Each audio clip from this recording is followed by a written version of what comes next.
might be wondering, how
Okay. Ladies and gentlemen, the time has hit 0 and the song is now done. I hope you know what that means. It's time for some fun. Woo! All right. Hopefully we got Mandatory things. fun? I hope so. Anywho. Good. Okay, Palpatine, I'll listen to your words of wisdom. Do it. Who was that? Who is that Palpatine guy? He sounds like a great person. I don't trust him. He is the Senate, you know. Mm. I am the Senate. blew it. I feel like he's got a very trustworthy face. About as trustworthy as you can throw him. Anyway, what is up? Anywho, let's get this underway. In fact, there's something I have forgot to put on. I need to put on the first music. This music. Alright, so what is up, guys? It's Brownie, the Joy Charge Gamers, charging you with joy with tonight's episode of Perception Check. You must have rolled pretty high to find our quiet little stream. I am, of course, Brownie, your Dungeon Master, for tonight. And joining us, we've got the ragtag crew as you know and love them, I hope. Anyway, we've got Mugbeard, played by Raven. Hello there. We've got Zelion, being played by Dell. Hi, everybody. Trilly, being played by Aeon. Lola. Magnus, being played by Chopper. Hello. Ursula, played by Heidi. Oh, thank God. Oh, she's asleep. What? It's been so long, I forgot how to intro. Just let her sleep. Yeah, that's best. That's a good intro. That we've got Secton being played by Secton. Hi. I should make that the last one every single time. And we've got Trip Shield being played by Cotlol. Hey. And hang on a minute. 1, 2, 3, 4, 5, 6, 7. Are we missing one? I think we're missing a cat. Meow. I've got 5 of them right here. No seductive meows, please. Okay, fine. I'll get Colin Mockery off the line. Thank you. Alright, so sadly today, Lena is not with us. She's actually prepping up her hair. So, ladies and gentlemen, please excuse that there is a lack of topaz, but I will do my best to partake my wisdom of the tabaxi for the sake of what's going on. So, a quick heads up, ladies and gentlemen, those who were here last week, we would like to apologize that personal endeavors got in the way of what happened at the end of the last stream. We're gonna hopefully pretend that didn't happen. Wait, what was I talking about again? I don't know. Chicken rice was a mistake. What day is it? I believe it is, Grilled Cheese Tuesday. What are you, in Australia? G'day. Well, with how bloody warm it is here, mate, I'm surprised they haven't gone down under yet. Dude, oh my God, it was so humid at my job site today. It was ridiculous. Well, I would actually like to point out in the UK right now, it is where my home is. I've got my temperature up. It is actually nearly 20 degrees in my room right now. I can beat you with that one. Well, it's not 20 degrees at You the are. moment, but outside it's 29. You are in America. I have no idea what that means. 85 degrees Celsius. 85 degrees Fahrenheit for those Americans. Thank you. Also 48% humidity. And now over to Cotlol for sports.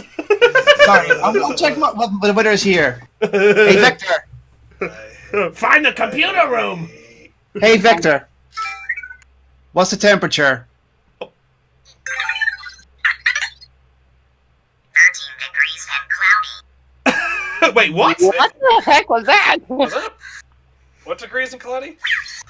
13 degrees Celsius and cloudy. So he's colder than me, but it's still probably a bit warm, right? Yeah. Yeah. Oof. And over to sports. And now here's the sports report. Sports. As much as I enjoy this banter, don't we have something we need to do? Yes, I'm just trying to show everybody we're all having a good time. In fact, before we get this started, can we get a crowd hoorah before we get started? 1, 2, 3. Hoorah! And zip. Okay, that'll do. Alright, so, as we said, we're going to hopefully move on from what happened last week, and we're going to pretend, hopefully, that hasn't happened, and we're going to try to move on as best as we can. Now, is everybody ready? I am ready to roll. Yeah. Right. Ha! Roll. Ready to rock and roll. Hey, the puns keep adding. No, I'm trying let me to play off rocks. You know what? Let me roll the dice on this. Oh no. Well, how ready is he?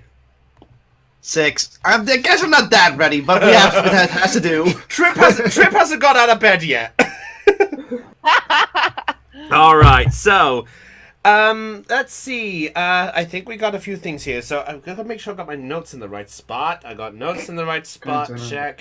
I got the players here minus the one cat. I've got Yu-Gi-Oh on standby if we're talking for 20 minutes. I think something's missing though. Secton, what's missing right now? The dancing go-go girls? Close. That would be nice. Close, okay. That's right. Let's try this again. Trilly, what about you? What do you think's missing? Recap music? Recap music! Thank you, Trilly! although you. Secton the Go-Go Dancers could be a very close second, so we'll work on that for the next session. Good. Oh boy, don't give them ideas. Yeah, I can't promise they'll be here, but I'll do my best. I had a nap. Alright, so, ladies and gentlemen, it's time for the recap. So, creepy music, which I still love Solemn Vow for the record. It's still one of my best tracks here. Alright, so, let me see here. Yeah, okay. Last time on Perception Check, the group known as the Hope Finders had been gathered in the city. But anyhow, I've been gathered in the town of Jing. I have lost track on things. Please excuse me. Gathered in this town of Jing. After managing to recollect themselves and gather their thoughts, as well as a bit of hellos and a celebratory drink or two, the team discussed their next plan of action: to head to the coastal city of Noir, Ursula's home area. Before they could all have the chance to leave, they were greeted with a very unpleasant sight. The sight of a guard that had been taken by draconic damage, leaving him burnt, cold, and dead. Thanks to Secton's great knowledge of magical prowess, they managed to figure out that this magical entity of draconic power caused this much damage, and it was quite fresh, meaning that Noir was going through something. Along the way, the group decided it was best to take a break while they were making their way after gathering their things, and decided it was best to gather their strength. I'm trying to work this. I haven't done this in 2 weeks. Give me a break here. Alright. But, as they took their break, Magnus and Zelion decided it was best to conduct a little bit of research into the draconic presence that they sensed when they were in Helix from the draconic shards that they had around their necks. With a little bit of interdimensional transportation to the dream plane, Magnus managed to gain a favor with Azarine, the blue dragon. As for Zelion, Zelion had an encounter with the bronze dragon that resided inside of his necklace. After a greeting encounter with Cobalt, it was there that Cobalt hadn't deemed itself worthy for Zelion quite yet. It was then that the two snapped back, but not before Secton decided to intervene in the bond with Azarine, managing to figure out that Azarine be bad. And that's where we're going to kick things off. So I'm sorry that's not as elaborate as usual. It's been a while since we've done this, so I'm sorry. Alright, so Hope Finders. Oh, I've got to get used to saying that. So Hope Finders, what exactly are we doing? Because I know at the end of the last episode we had an information spurt, so have you decided, are you going to plow on? Or are we going to take the long rest before you go? Or are we going to take a long rest? We've pretty much decided. I think it was we rest and then immediately move on, right? Yeah, I think so. That was I the... thought we were going. I thought we agreed that it was going to be like the morning after we had that. We found the note. Oh yeah, that bloody note. Oh shit.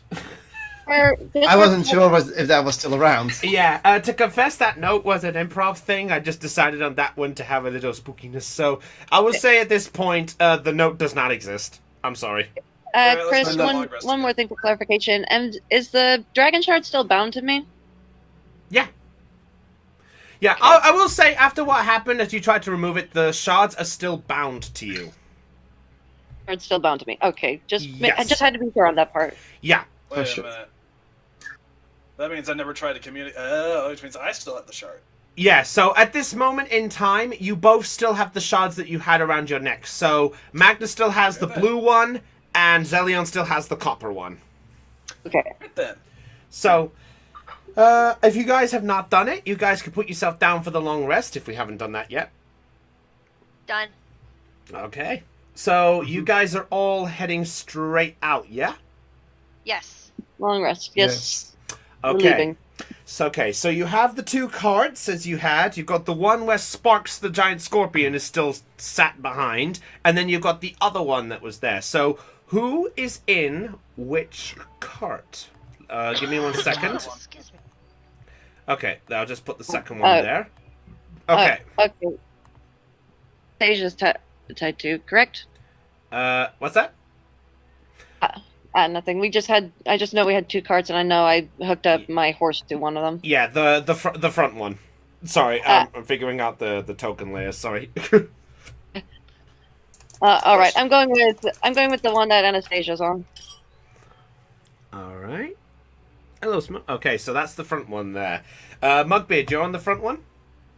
Yes, dibs on not the one with the freaking scorpion. Okay, fair enough. Trip shield, which one are you taking? Probably the scorpion one. Scorpion one, okay. If you want to move yourself over to that one. Oh, just climbs on top of Topaz. Oh, Brownie. Yeah? Do you get my, never mind. Actually, I'll talk to you after this. No. No. It's literally not important. I just asked you something. It's not All right, important. no Literally problem. at all. Okay, no problem. We'll get to that. Magnus, which car are you going in? Honestly, I was thinking about how many horses do we have? Right now you've got the two that are on the one with the scorpion, and then you've got another. Let's see, you've got another two on the other one. So there's two on both carts. There's two. I thought it was just Anastasia on the front one. Oh, it is. You're right. Sorry, my bad. Anastasia on I there. thought we had three per. Damn. That's Yeah. all right. Sorry, my bad. Alright, which Okay. means I can't take any horses without one of the carts slowing down or stopping altogether. Oh boy. Yeah. Alright, looks like I'm going in the front cart. Okay. Okay. Honestly, I was gonna do some scouting. All right. Ursula, what are you doing? I'll get on the cart with Zelion and Magnus. Okay, so that's the four there. Secton, what about you? I'll get on the back cart. So you're with the other group of four there. Okay. So we'll just. We're all trapped under the cart, by the way. Yeah, I know. I noticed. I'm sorry. I'm sorry. And for some reason, I put the token there, and for some reason, it says I'm above everything. Okay. So I have no idea there. All right. I will say that somebody snuffs out the fire. By the way, you had a fire going on there. Smokey the Bear doesn't Yeah, I'll exist put it yet. in my bag of holding. I wave my hand and cast control flames and put it out. Okay. Yeah. All right. I'll allow that. Wow. Thank you, Being Septon. all fancy. All right. So are you? So as you all take the reins, who is taking the reins of each cart? By the way. I'll take the reins. Three will take reins of the back. So Trilly on the back one. Zelion, you watch as Magnus just sort of gently sits up front next to you at this point, and obviously takes the reins. Annabelle at this point looks over at Magnus with a sort of concerned look. Annabelle? Anastasia. Anastasia. Sorry, Annabelle's the... Don't Okay. worry, don't worry. Ladies and gentlemen, Brownie is experiencing difficulties. Hey, that's my stick! Dah. Okay. Alright, yeah, so Zelion's horse is actually looking over at you, Magnus, with a... Excuse me? I'm looking back and like, excuse me. Okay. I send Anastasia a telepathic message. Don't worry. He's harmless.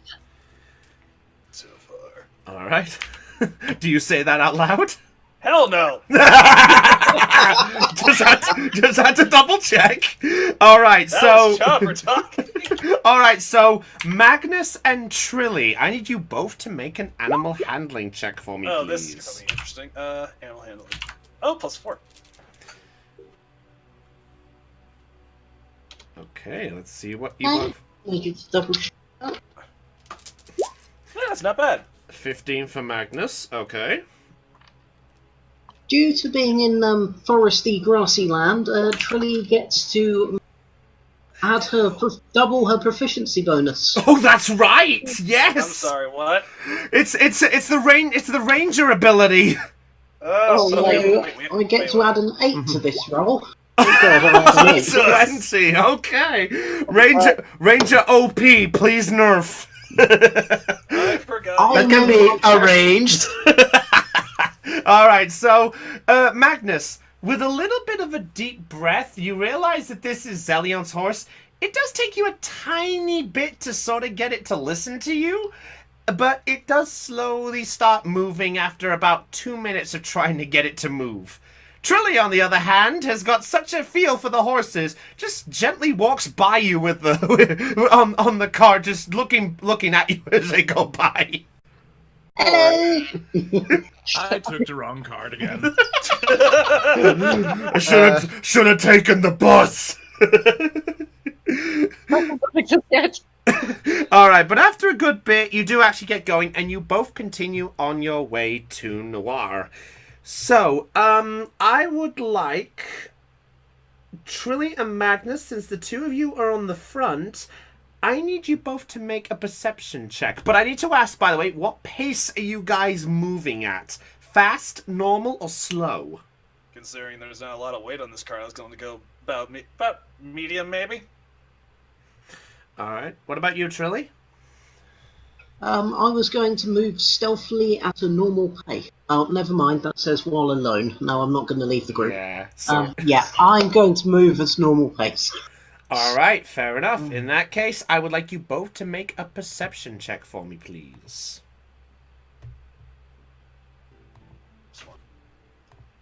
All right. 24. Jesus Christ, dude.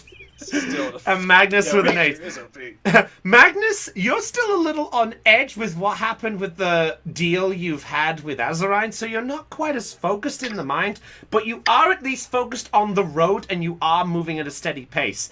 Trilly, you glance around you almost with God damn it, Raven! Oh god, Trilly, with keen eyes, you look around you almost like a meerkat on lookout. You are literally looking left, right, up, down, and everywhere, and nothing really catches your eye. But after about 4 hours of traveling, you see the sky beginning to turn grey. Ah, bugger, it looks like rain. I'm gonna look up from my position on the card and just go, that ain't no rain. It's ash. In that case, just to make sure, those who want to make, in fact, I will say this. Sexton, Magnus, Trilly, in fact, I'll tell you what, all of you, make a nature check for me, please. What is my nature? Oh, what is your nature? Adamant. That works too. Okay. I'll take Oh, the Pokemon. I rolled exactly the same. Really have to do a nature check on the cards, not in the trees?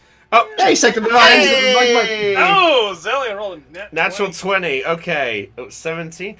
Yeah, well, I'll it's because you're just sort of more looking at the clouds to determine them. So, okay, those of you who got under 10, did anyone get under 10? Yep. All right. Magnus, you think that's ash. You're not 100% sure though. Those who got between 10 to 15, I can tell you that you at least can tell that they're not rain clouds, but you can't tell exactly what material exactly is in your mind for them. But I do see that those who got higher than 15, you do tell that those are ash clouds. As Strip looked up for a moment, she goes back to reading a book and writing in it. Apparently she is doing something on paper. Topaz just looks at you for a moment and just sort of gives this curious look. What are you looking at? What are you doing there, Trip?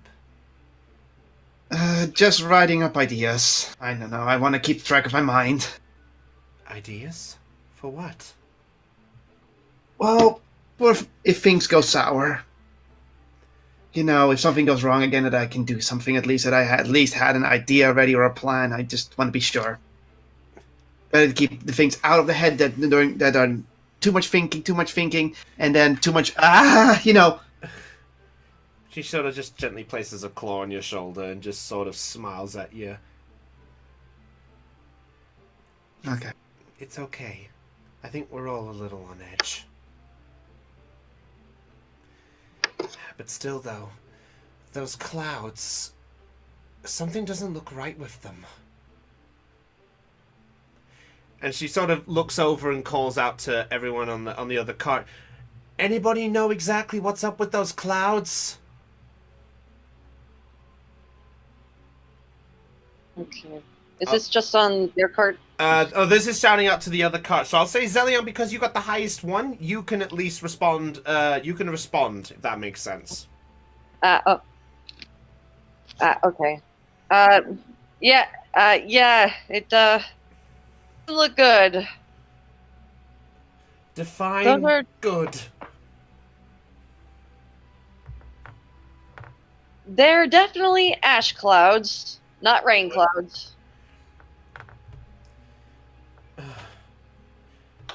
So what do you guys I wish? was afraid of that.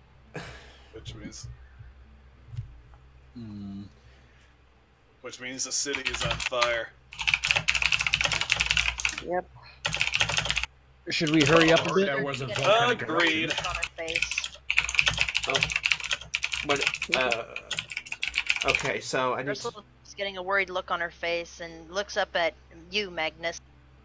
Oh, Do you think we could speed up a little bit? I mean, we could try. Please. Alright, let's get going.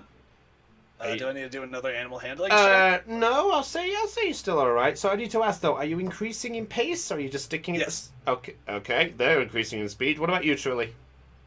Truddy will match the pace of the other cart. Alright, then. So, you guys blitz through a blistering pace.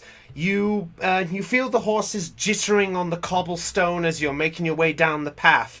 Some of you who are focusing on the road look up to keep your eyes on the skies, and as you get closer to Noir, you see less and less of the blue sky that you have seen of Monu many days.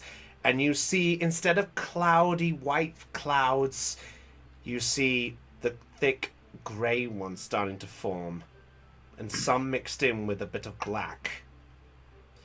And it's there as you make your way over one of the nearby hills that you stand near one of the entrances. Ladies and gentlemen, you have made it to Noir. Hey. Don't yay just yet. The map isn't loaded. It is on my end. Yeah, Up there it is. there you go. Sorry. So you guys, Jesus, this city is massive. surprise! Okay. So you guys Seriously. are. Do you like my city? Mhm. Absolutely gigantic. I'm going to find a lot of stuff in here once we save it.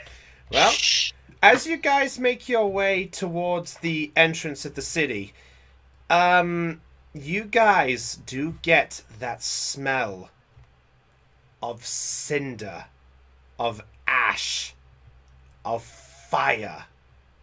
You get that sense that there has been some action in this fair port town. And as you're approaching downwards, you see a mixture of civilians, guards, shopkeepers, and many different types of people and creatures. Both showing different signs of burns, scars, claw marks, and some of them sitting on burned bits of grass. And it's at this point that one person who's standing up with a sharp lance in his hand looks up at you coming in this direction at blistering speeds and just calls out to you, "Hold on a moment!" I'm pulling back on the reins. Trilly, what about you? Yeah, Trilly will bring the other cart to a stop as well. Okay. You guys stop, and you look, and you actually recognize that one of the figure that stopped you is one of the fair guards of the city. The same armor that you saw at the one who fell in Jing. And he looks up at you, and you see that his armor is partly covered with what looks like big black cinders. And you see that his lance has nearly some of the tip of his spear ripped off. And essentially, instead of a point, it's more like a line, like a straight line. And he looks up to you and goes, "Travelers, I recommend that you go no further." I'm gonna hop off the cart and look at him. Can I do a history check to see if I recognize him? Sure, go ahead. Okay. Let's load. Here we go. While this is happening, Trip also gets off the cart, but no need to roll. She falls flat on her face. Okay, you get out because of the speed. You're not used to it. Natural 20. Okay. Ursula, you look over the guard and you recognize obviously that this is a captain of the Celesta Guards. Basically, the armor of the one you saw at Jing was another captain. As you look over and you see some of the other guards who are on the side, you see that their armor is a darker shade of like blue or black on them in places where the silver does not meet. And you see the figure is not actually somebody you recognize, but you at least recognize the authority of the character. Okay. He sort of Okay. Oh. Sorry, go ahead. No, I was just going to say, he just sort of looks at you, sort of looks at you for a brief moment and just sort of eyes, and then looks over the other cart. Now, what were you doing, Ursula? Sorry? I was gonna just respectfully bow my head and go, "Captain, please, I'm a native of Noir. What's happening?" He looks over at you for a moment and goes, "You're a resident?" Was. A long time ago. My father owns an alchemy shop. Which one? The Artisan's Arsenal. I see.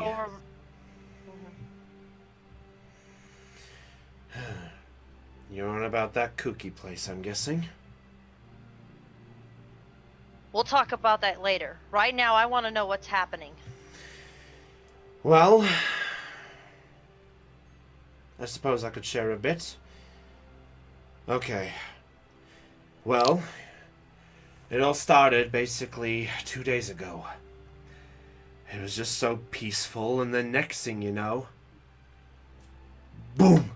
This fire combusted up from the ground. Then, next thing you know, another one appeared over at the docks. Then once that one appeared, this strange black figure appeared. He just sort of cackled and laughed. And he then just flew off. Nobody got much aside of him, but some of our alchemists have been trying to put out the fire. They recognized it as dragon flame, but they don't know much more than that. So because of these fires combusting, we've been trying to figure out the cause. And we found out that every time... And at that point... Dong! Dong! You hear a loud bell jotting from the inner market square of the town. And it's at that point... the earth begins to rumble. I need all of you to make a dexterity check for me, please. Actually, no, great. saving throw for me, please. A dex saving throw? Dex Alright. saving Dex throw. Dex saving throws. Dex. Plus, okay, what? Plus 5 saving throw. Okay, that works. Okay. 16. Wow. So what we got? We got a Mugby with a nat 20, so 20, 16. Okay, give me a sec. That's a cocked one. That's 24 for Trilly. And, okay. So, those of you who got... Oh, the Sectum and 21. Okay, those of you who got under 15... you actually feel... You all begin to feel the ground shake and rumble. Those of you who got 15 or... those of you who got 15 or under... You all fall backwards in the surprise and the shock of the tremor, and you all suffer a point of bludgeoning damage. Jeez, twice in a row. This is already going well. And those of you who stand up, you do actually get a sight, and you see where this rumbling's coming from. The rumbling comes from the inner market square, and at that point, a large tower of fire brims up from what looks like the ground from your location. But it's hard to see because of the buildings, but you can just see from above, those who saved the check, you can see the top of this pillar of fire, and it literally stands nearly about 8 to 9 feet. Oh. Gee. Oh. What, did they hit a gas pocket? Trip must get up so he can't respond right now. Yeah, okay. He then looks over at you and goes, Every time the dark bell rings, those fires just brim up from the ground. We have no idea how to control it, how to stop it. Did you think of destroying the bell? We've been trying to, but nothing. None of us can get into the tower. That sounds like a challenge. Challenge accepted. Get out of my head! Ursula, make a history check for me, please. Okay. Where was my history? It is there. Gonna hold on my hand. 5. Hey. Alright. You've never really seen the Dark Bell before, so you don't know exactly what they're even on about when they say they can't get to it. You don't know if it's some magical hocus pocus that someone's just put there, or if it's something else particularly. You just know it at least exists. I have a hunch. Okay. Anyhow, at this point, Trip decides to just try to lumber past the guard towards it, just ignoring everything. Okay, fair enough. Ursula, what have you got? Where are you going, Trip? People need our help, and we need to help now, so I don't have time to think. I have to see what's going on and see if people need help. At that point, the guard actually puts the remains of the spear in front of you and goes, Whoa, whoa, whoa! No offense, but where... You can't just go in there! Yes, we can. And I Well- also proceed to walk. Captain. If you would allow me to speak, please.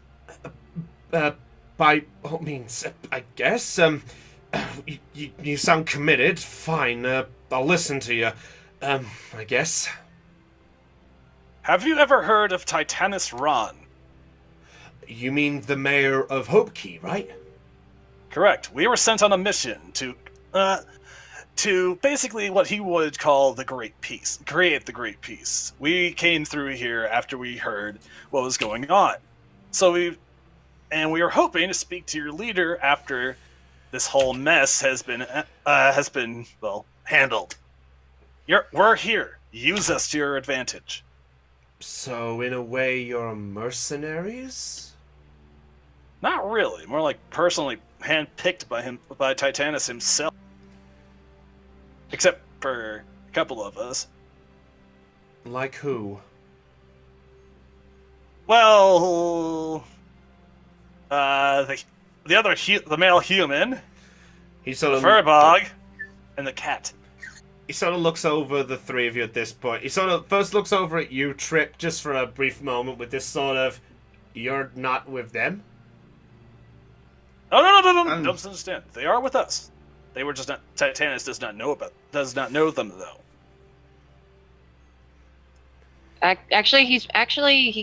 He met Trip. Okay, he's met Trip, but not the other two.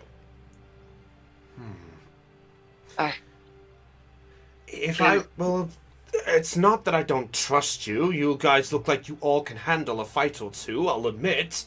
But I can't just let anybody in regardless. Anybody with a blade can fight, but unless... I don't know. Can you at least understand where I'm coming from? With great power comes great responsibility, and with great danger comes great ass-kicking. I'm gonna go up to the captain and just say, look, why don't you send a message to your mayor and just tell her or him that we're here to help, that we were sent by Titanus himself. He or she will probably understand. A brilliant suggestion. Make a persuasion check, and I'll say make it with advantage because you are from Noir. That's a fair point, actually. Okay.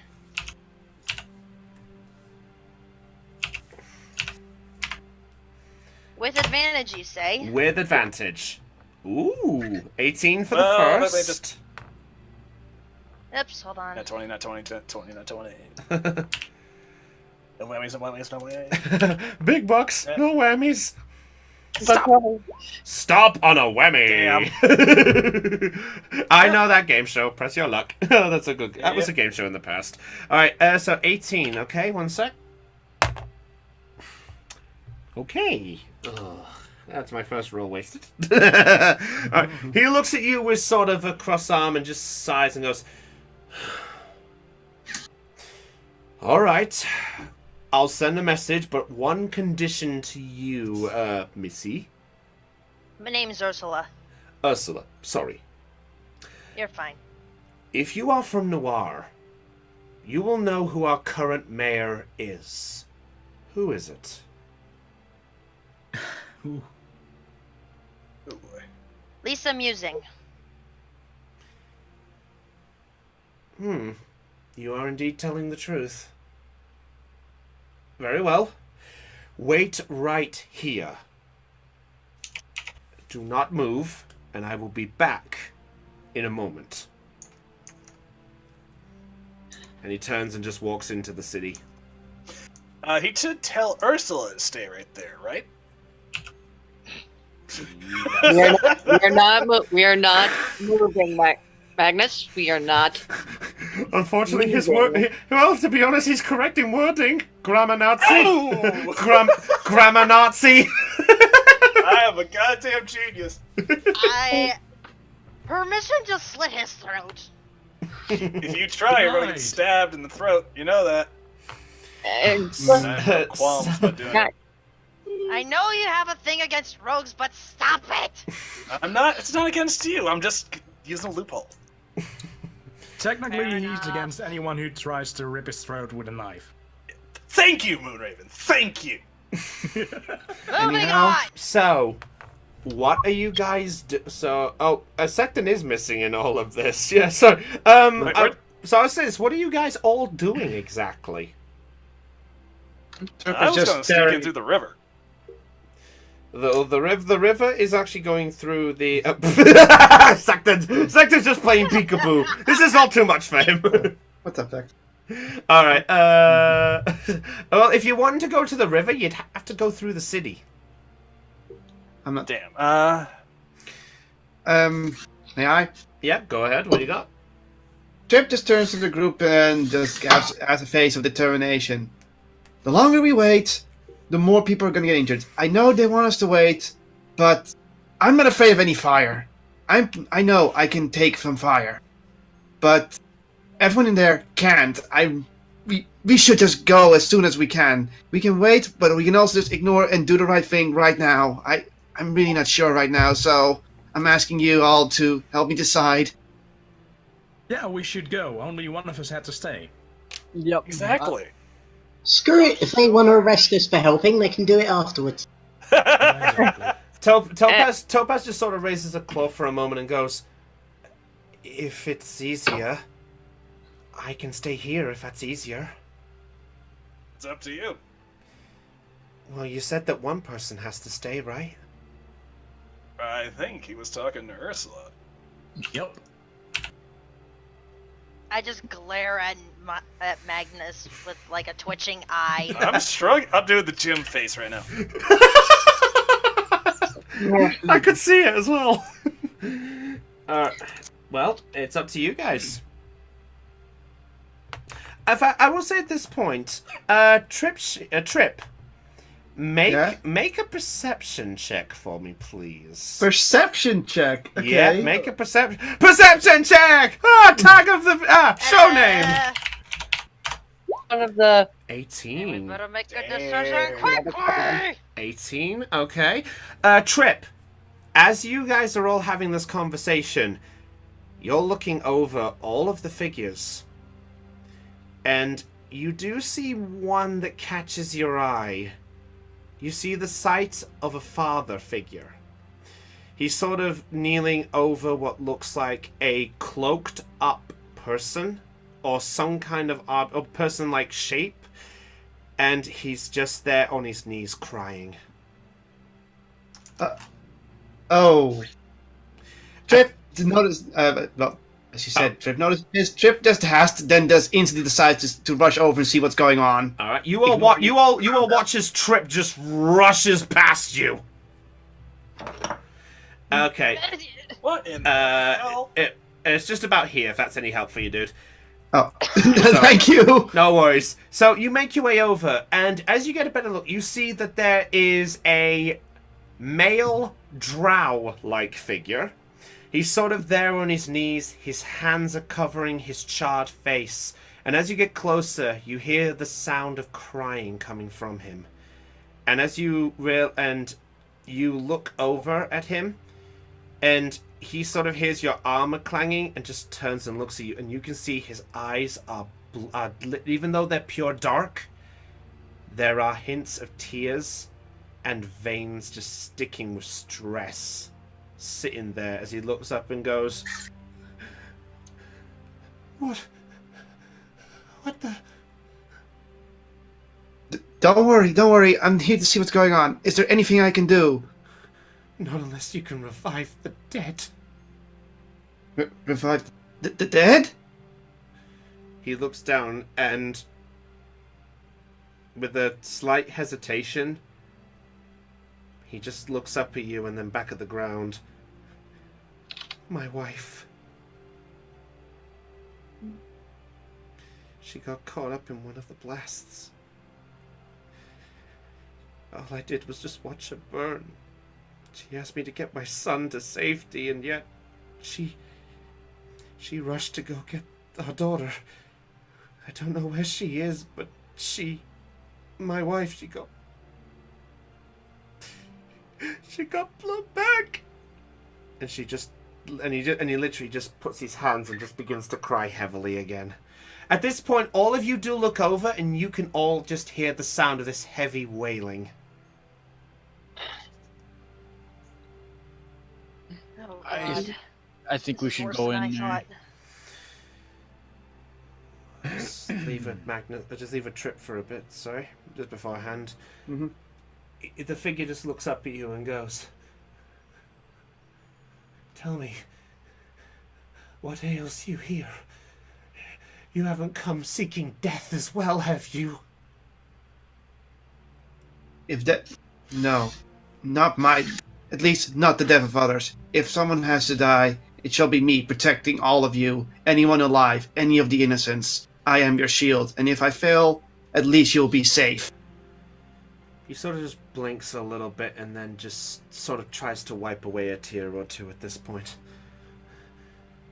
You're not from around here, are you? No, I'm not. I'm from one of the other islands, but this is horrid. I cannot stand here and watch all day. Someone has to do something, and if no one else does it, it shall be me. Thank you. You're a kind figure. Tell me, what is your name? It is. And one moment, because I'm going to get the notes, just in case I have all the notes ready. Oh, are you actually going for this one? Yeah, because it's a drow. He said he would understand her real name. Yeah, you're right, yeah. That's right. What?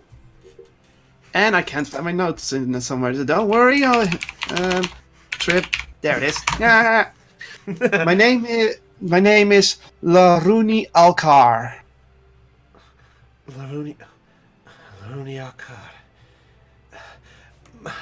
My name is Savalstid.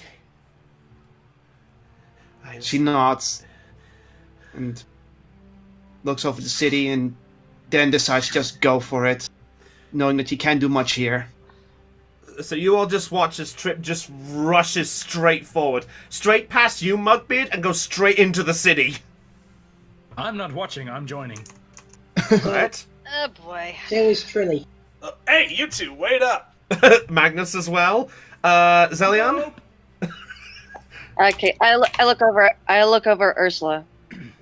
Are you gonna go? Majority rules. Let's go. Ursula? Wow. Wow, okay. At this point, she didn't say anything, did she? No, she said, okay, majority rules, and just rushed into the city. Well, Okay, I rush. I quickly detach Anastasia from the cart and ride on her back into the city. Alright, Secton, what about you, dude? You've been quiet, so you can have your turn. I'll rush in there. Alright. wait, stand back. Topaz is looking and goes, I'll see what I can do about healing here. Just be careful. If you see the captain, just tell him where we went. Okay, just please be careful. I give her a nod of approval and I draw my twin swords. I give no guarantees. Especially keep an eye on him, please. You got it.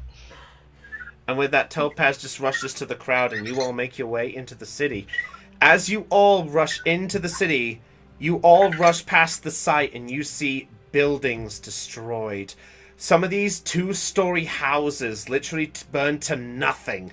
You see bits of wood have flung through windows where there were glass and plants and things just things that would normally make a nice window ledge just destroyed in a matter of seconds. You see bits of cobblestone flied up. Not as much as, say, an earthquake could cause, but at least enough that a large explosion would knock away. And as you guys make your way, after about 10 minutes of running, you make your way into the center square. You head, and there you see the site before you, right in the middle. The site of a giant brick tower, standing about 30 feet high, with a giant sundial sitting on the northern side facing towards the docks, and one facing towards the entrance where you all stood. And this is the home of the Dark Bell. And as you all make your way in, you see another sight. You see a large crater. And as you look over this crater, just standing close to it, you see bits of brimstone that the site of it, should I say, covered with bits of hot, sort of the equivalent of liquid magma, sort of sitting on the bottom of it. But then you notice that some of the rock has been charred to the point of unrecognizable. The best way I could describe it is, instead of cobblestone, it looks like it's made of coal. And I shudder at the word coal. And I can be added. I will say as well that the size of the hole is about 10 feet. How deep? Make a perception check. Okay, if my computer will load. Okay, there we go. I would love to join in, but Trip is too distracted. Yeah, I'll say so. I'll say if anybody wants to help her, you can do if you want. We'll help. If If I have throw the in command Magnus, type, would so that help? anybody want to jump in, they can do it now. I'm jumping in. Natural 20 for Ursula. Okay. That is my luck. Okay. Hello, that's Zelion, if you want to there. Raven, what did you say? You said you wanted to throw something? If I throw in Magnus, would he be able to tell how deep? No. Be nice. I will second that vote. I would like to point out that in the hole there is liquid magma, not Magnus. Yes, but if I Never throw in mind. Magnus, he will be liquid. If you can lift me. Sorry. I just have to push you. Okay. Ursula. Don't make me toss it off. Despite, it's a little bit hard to tell because there is some darkness there, but you can at least tell from the glance that the hole is going down about 40 feet at least. Yeah. Oh, I'm gonna step away from the edge. So is this hole surrounding the tower, or is it? It is actually surrounding the tower. Yes, basically in the middle of this crater, there is actually the platform where the bell tower is. Okay. In a way, you could say it's like a donut, but with a bell tower through the hole. Okay, one moment. How much? This is clearly some sort of lava mode. Let's say. I just need to know. Not so much a lava moat. It's more like there's just a tiny grimstone. I guess you could say it's sort of like a small stream of it that's sort of dotted around it, rather than a thick river, if that makes sense. I see. I'm thinking. I'm just thinking. Should I know? I want to know how much feet far away feet it is, but. You know what? I'll wait. Let's just say Trip was not going to do anything right now. Okay. Okay. If I add something? Go ahead. Okay. I'm just kind of looking around, looking up at the sky, keeping an eye out for any dragons or anything, based on what I've learned from talking to Arnis the tree. Okay, make a perception check. Okay. You hear the voice of Ernest in your head. It constantly goes, "What's happening?"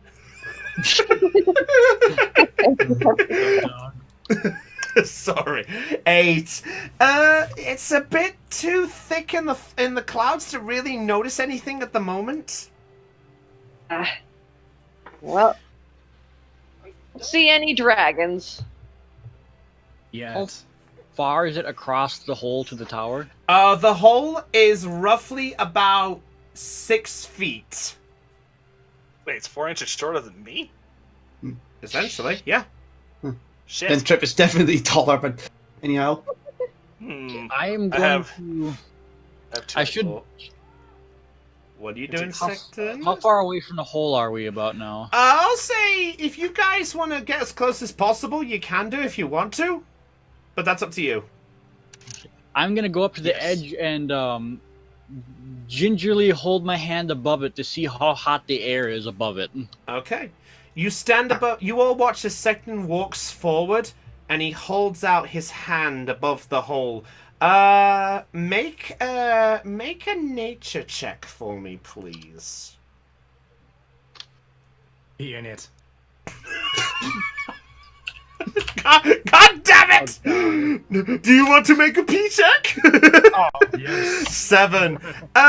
Concerning this is your first time around lava, you can't tell exactly, but you do get a nice sense of it being at least warm. Okay. Can I make a suggestion?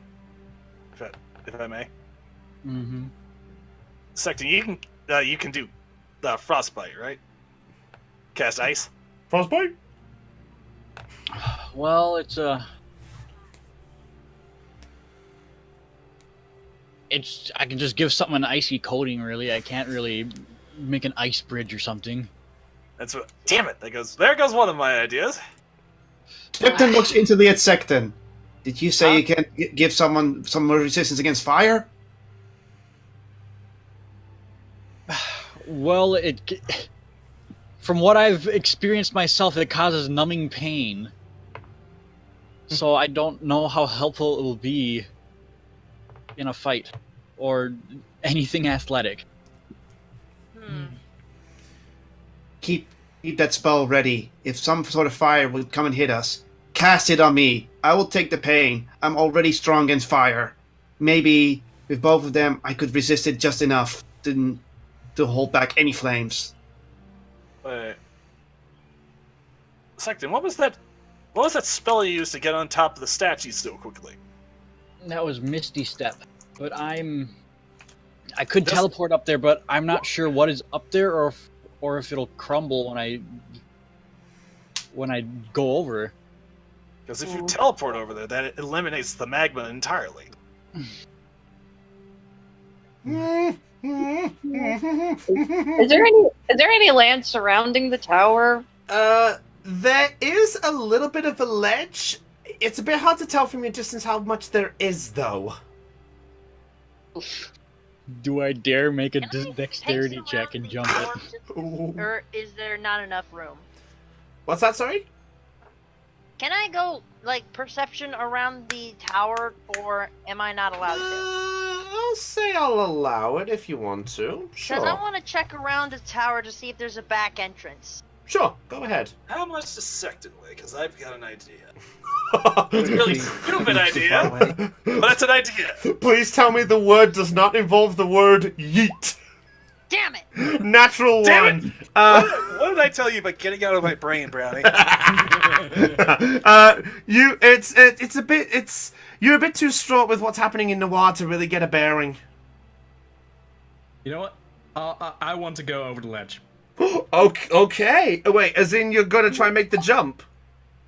Yeah, I'm just going there. Okay. Someone get ready. So, to Mugbeard. So you all watch as Mugbeard takes a deep breath. And with one quick dash, you watch as Mugbeard rushes towards the edge and jumps. Mugbeard, make a dexterity check for me, please. Okay, readying a spell, just in case he falls. 17. Okay. Off the record, Raven, you're an idiot. No, Well, thank you. let It's me... an idea I didn't even consider. Well, as you leap over effortlessly. And as you're approaching the edge of the ledge, as you basically just get close to it, you hit something. You essentially, like a mini Looney Tunes thing, you just whack against something. But you actually find that you're just an inch short of the ledge, and this thing that's blocking you is just blocking the edge of the tower. Oh god, it's a force field. Yeah, and as you Am I begin, falling down now? you are beginning to fall. Yes, into the Wait, is he falling into the... Wait, He is beginning to fall into the cavern. Yes. okay, if I he's think falling, he's I cast dead. Featherfall. Is he wearing armor? Like, would I have been able to notice if he was wearing armor while traveling with him? You'd have to ask him. Are you wearing armor? No. You're not wearing armor? Oh, this is gonna be interesting. Okay, Okay, I think I have a baton and rope on me. I'm gonna see if I can aim it. well, Get first him of out all, of there. first of all, let's go in order. So Zelion, you're casting Featherfall, right? yes, just to slow his fall. Okay, yep, I'll say just in range there. So, Mugbeard, as you slam there and you're gritting your teeth, you begin to, oh, is that what you've got? Oh, God. I already have slow fall. God damn it, Oh. he's literally taking nothing from this! Lousy motherfucking thing! I knew... Love it when this shit happens. What's worse is I planned for somebody to be an idiot, and unfortunately the one who's the idiot is the one who... Okay. It wasn't me this time. Okay. It's okay. Let's continue. Moving See offwards. what happens. So, I guess the question is, does slow fall physically slow his fall compared to Zelion's spell? Or is it just... essentially what slow fall does is it means if he lands because of falling damage, he automatically loses 20 points off the damage. So say he would have fallen a bit, I rolled the damage and it turned out to be 26. He would only take 6. And does Zelion's slow And fall... because of feather fall, it's protected him from about 60 feet. Okay. So it doesn't physically slow his fall, it just reduces damage he takes. Feather fall slows it. The slow fall prevents the damage. Okay. So basically, Yeah. Long story short, Mugbeard, you begin to sort of fall, and as you grit your teeth, you begin to sort of brace yourself for an impact, like you knew something was going to happen. But then you actually feel yourself gently, slowly falling, a little slower. You look up and you watch as Zelion is just sort of holding a feather, looking your direction to prevent your fall. However, you do actually begin to fall into, and I will say in this scenario, Mugbeard, because of how the crater is looking, I'll allow you one more dex to maybe try to land on a tiny ledge that is in the crater. Oh. Let me see. Is the crater going to roll now? The crater is going to roll to see whether it's a fragile one or a normal one. Wait, is this a dex saving throw? Uh, Because that should be a +3 more. Let me see. Well, you're taking falling damage.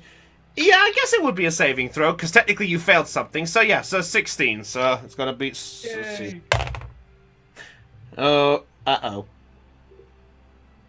Oh, no. Nice try, Brownie. Yeah, I saw that. Thanks, Jay. So, Mugbeard, you notice the ledge, and with it, you sort of kick off, and you fly back towards the cliff edge where Zelion and the others are just above you, and you land on a small ledge.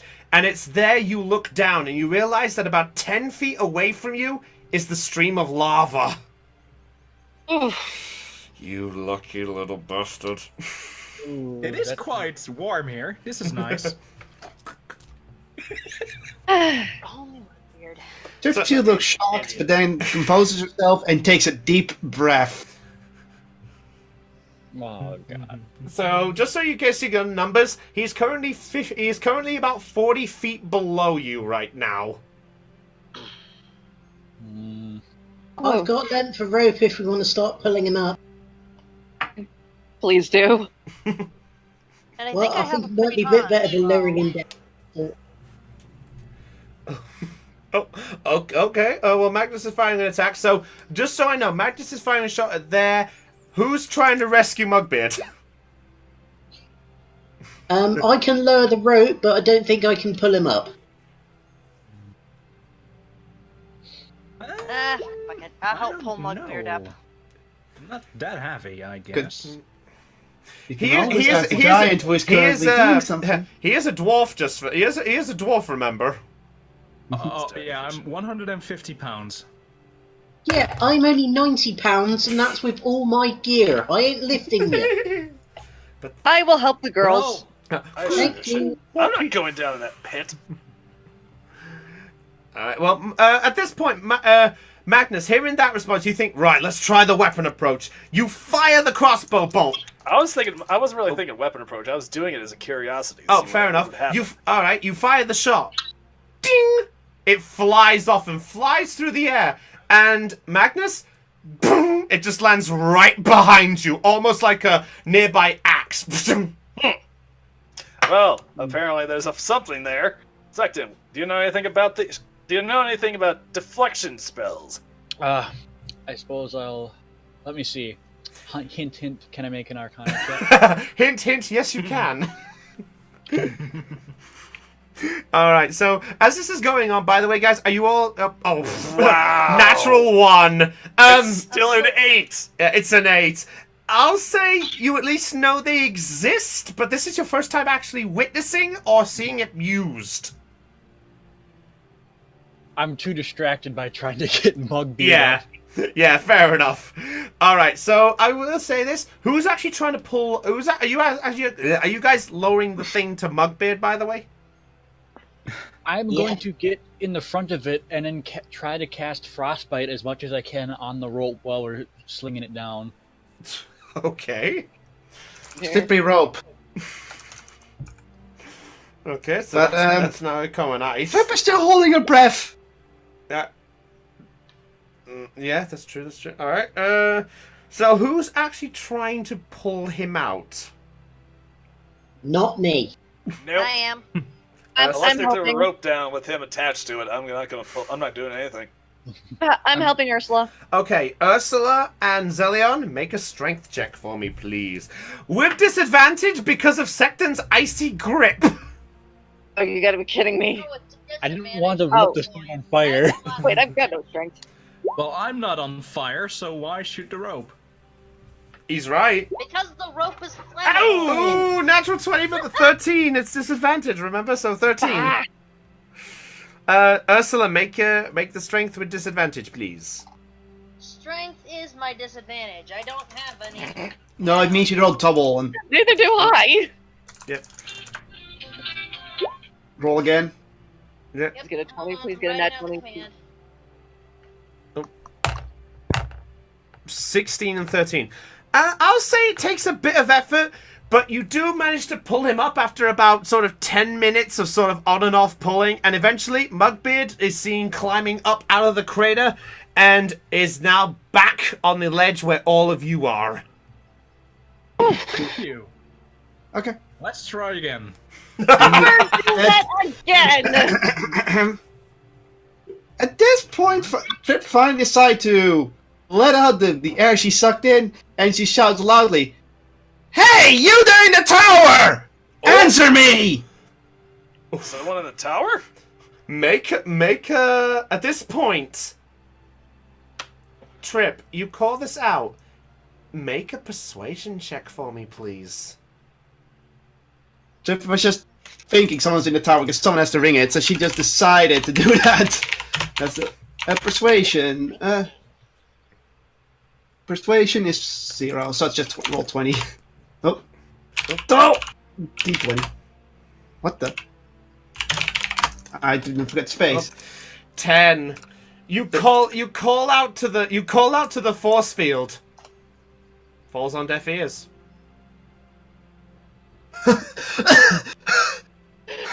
I guess there's no one in there. Which means the bell is ringing on its own. Maybe. Either that or Diction's ignoring. How do we even know it's Diction? A It guy could be in a another black member of cloak the Black flying Tent. around cackling? Oh, it's definitely him. Yes. It sounds right. Fair enough. Ursula.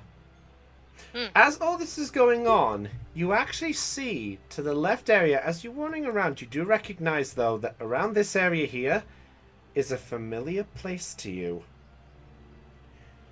You get the sense of home as you basically stand nearby, and you do know that you are actually near the Artisan's Arsenal. Wait. This place. I need to check something. You want someone to come with you? I think I'll be okay. I'd rather go alone. Alright. Look. Okay. So Ursula rushes off towards the Artisan's arsenal. Are any of you guys trying anything before we get to her? Did we get Mugbeard out? Sorry, I had Mugbeard is out of there. He is sort of feeling slightly warm, but that's the best you've got. Okay. Alright, and right now Ursula's rushed off to her home. I would also like to check if I know anything about the force field magic. Sure, go ahead. Make an Arcana check for me then. Let's see if I'm as stupid as Stecton. Not quite. Pretty much! Well, you being a master of being a monk, you at least know that force fields do have some kind of variation against your strength. But this is the first time you've actually seen one on your travels for the first time in real life, so you have no idea whether this is a strong or weak or whatever. Question. So I should jump again. Brownie, I got a question. Go ahead.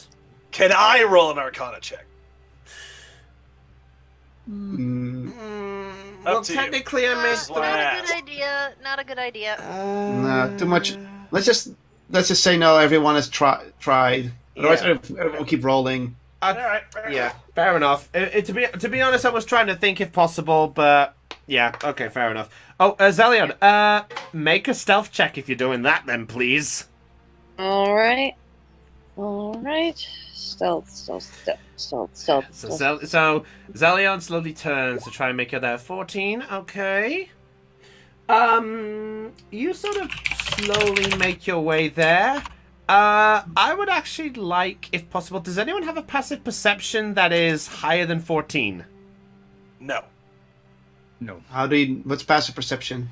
Why can't I see That's that? passive wisdom. That's Um, if you have your physical cheat sheet, it's below I see. all of like the. Yeah, I see. Passive perception. How high? Is it higher than 14? I'm 1 point below it! Oh, no! Okay. I'm 13. Prilly Yeah, has 11. a passive perception of 15. Of what, sorry? 15. Okay. So all of you don't get to hear it, but Trilly, as Zelion is trying to slowly sneak away, you actually do get a glance over and you see the sight of Zelion just sneaking after Ursula. Do I notice this? No, you're busy stealthing, so I wouldn't say you're looking at anything else yet. Okay. So, Trilly, that information for you see Zelion is entirely up to you. What you want to do with it? I trust our leader. I'm going to leave her to it. Fair enough. Maybe Mugbeard suggests a bridge. Oh. That's actually what I was gonna. That's why I asked if there was any ruined buildings with bricks around. We could just use wood. It's made of wood. All of it's made out of wood. It's made of wood. It's made of plant. Trying to make a reference. Good. It's made of wood. All right. Well, But seriously though, is there any brick buildings around? no, there's a few dotted around from bits and pieces. Are any of them destroyed? There's a good. I'll say make an investigation check. Alright. Yeah, great. Just to allow it on this one.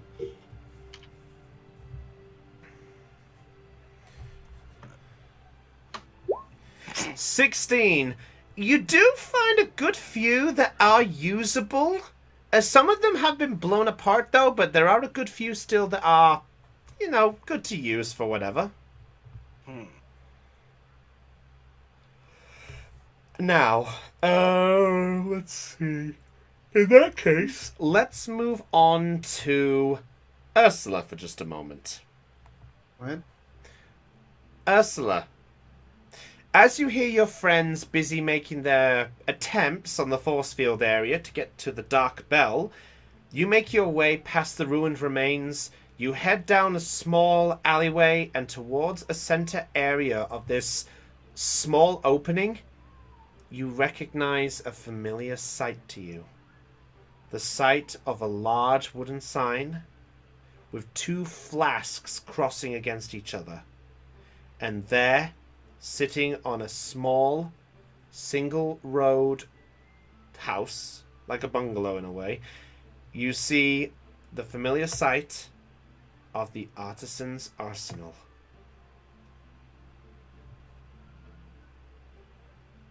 I'm gonna just take a quick look around and see if I remember how to get in. I'll say because of what's gone on, I'll say you at least obviously know a good layout of things. So if anything else, let's see.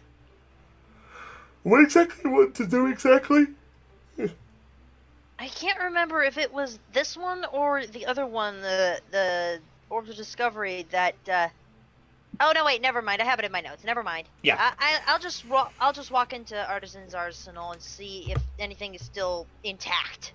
Okay. In that case, for a visual representation, Brownie's been busy. You've been busy. Yes, I have. We're going to the Artisan's Arsenal. Ooh. Ooh, pretty. Brownie has been Question, busy. where's the entrance? The entrance is actually right where you're standing. You're in the right place. Oh, good. Good, good, good. Yeah, so that's the right place there. So, with this familiar sight, you enter past the... I'll say because of how you go about things, you walk through, you find the entrance within a hidden bookshelf that you know all too well because of your past, which I was going to hopefully the rest of you were going to investigate. So that took one part. All right. As you make your way inside, you're greeted by the sight of your family's old alchemy lab. Could you actually do one thing for me, Ursula? Make a wisdom saving throw for me, please. Oh boy, wisdom. Oh boy. Oh boy. Brownie's got fun. Natural 1. Ooh, this. Oh dear. Oh, Do I want to use my inspiration die, or do I want to save it? I'll save it. All right. In that case, we'll take the result here. Ursula, as you make your way inside, your mind is flooded back with all the old memories that you had suffered as a younger girl. The bits of torture from your dad, the experimentation, the screams of others who had been used as test subjects, the abuse from your dad, and at that point, you suddenly feel this sense of cold and fear within you. For the next hour, you are frightened. Which means probably for my next few rolls, I'll have disadvantage, right? Actually, no. Huh? Normally in battle, if you're frightened, you would have to avoid the thing that frightened you. Because of it in this scenario here, if you want to move somewhere, you need to make another saving throw until you fully leave the place. Otherwise, you can't move. All right. So And I'm just gonna probably let's see. I'm gonna just back up against the wall, trying to steady myself and my breathing. Okay. At this point, Zelion, are you still sneaking? Yes, I am still sneak. Okay, then roll a stealth check for me, please. Okay, stealth. Brownie's been busy. 7. So at this point, Ursula, as you're trying to compose yourself, you knock over some of the books from the bookshelf accidentally, and with that, one of them falls back and bonk, whacks Zelion on the head. Ow! Ow! I draw my dagger in defense. Okay. I put my hands up in the air. Whoa, whoa, whoa, whoa! Ursula! Zelly, what are you doing here? I got worried, so I followed you. Sorry. Don't you realize what a stupid thing you've done? What if there were traps laid here by my father? I'm the only one that could probably... Oh, you stupid half-elf. I'm just gonna grab my head and just... Wait, why did I hear a laugh from Chopper? The fact that, what? No, this is for, this... Yeah, forget it. Oh, sorry. I thought you were about something else. Sorry, I thought you were laughing at what was going on. Okay, sorry, carry on, girls. Oh. Zelion's a dude, but thank you. No, I was referring to Dell and Heidi. Okay, all right. I kind of slowly but gently approach Ursula. Hey, are you okay? No. Do you want to talk about it? No. I forcefully thrust out that word, and then I... No. You wouldn't understand. Maybe not, but feel better. You know, just letting it all out. This is not the time. Right. I'm gonna see if I can find anything on the bookshelves. Okay. Which ones are you checking? I'll just do this one Okay. for right now. So, in that case, make a wisdom saving throw for me, please. Alright.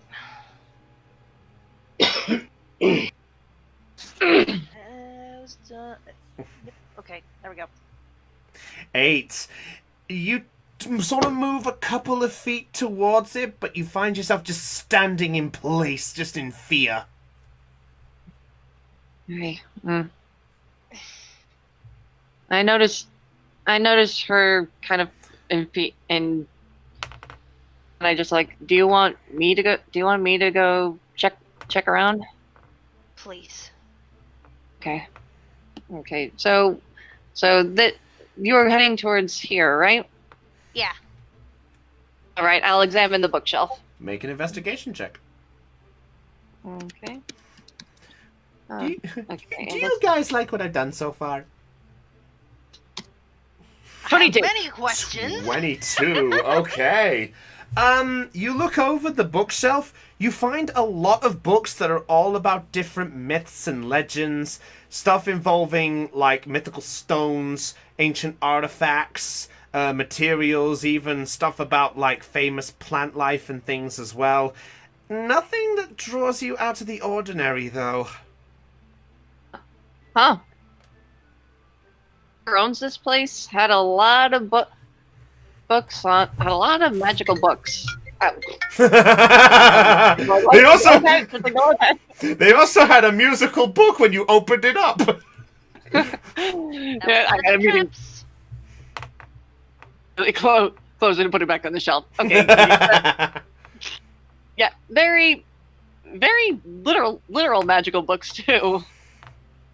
Yeah, that's my father for you. He was always invested in his work, and magic just so happened to be what his work was all about. Oh, really? Your father? You said your father was an alchemist? Was one, yeah. What exactly did he study? What exactly was his field of study? Oh, what was it? I didn't write it down. We'll just say I'm too afraid to remember.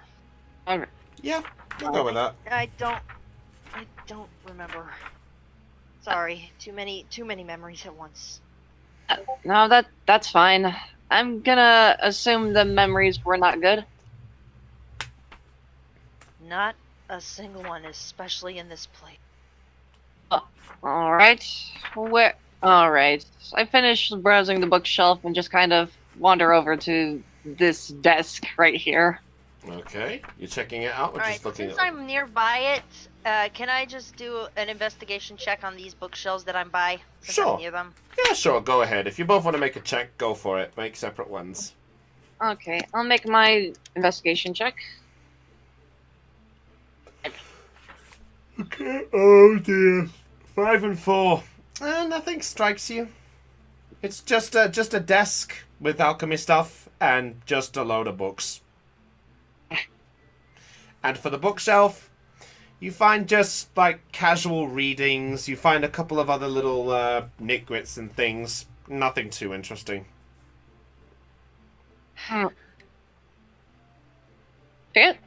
Alright. Some fancy contraptions here. Yeah. I couldn't tell you what half of them are.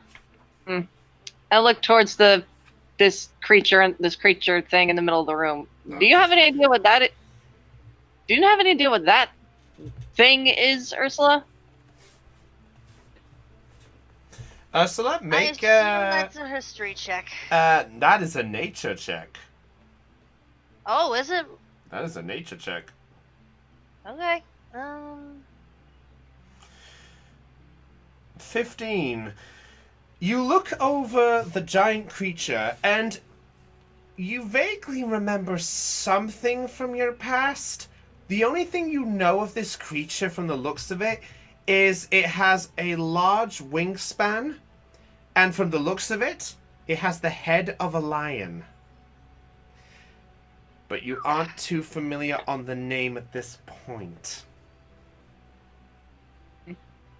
The meta Heidi that actually knows what this creature is, but I ain't saying. All right. Cool, quiet, cool. I can't put my finger on it. It looks familiar. I might have read about it somewhere, but I don't. What is its name? I kind of look over the creek. You seen anything like this?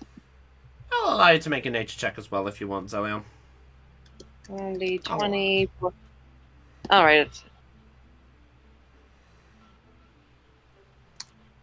11. Nope. Nothing more than what, sorry. Nothing more than what, Ursula knows. whatever it is, I'm not going near it until we know for sure what it is. Oh, I will say, though, as you look it over, you see that the giant creature is currently standing on a stone platform in the center of it. It is literally posed with its claw straight out, almost like it's getting ready to pounce. Okay, so it's a statue. It's just a statue.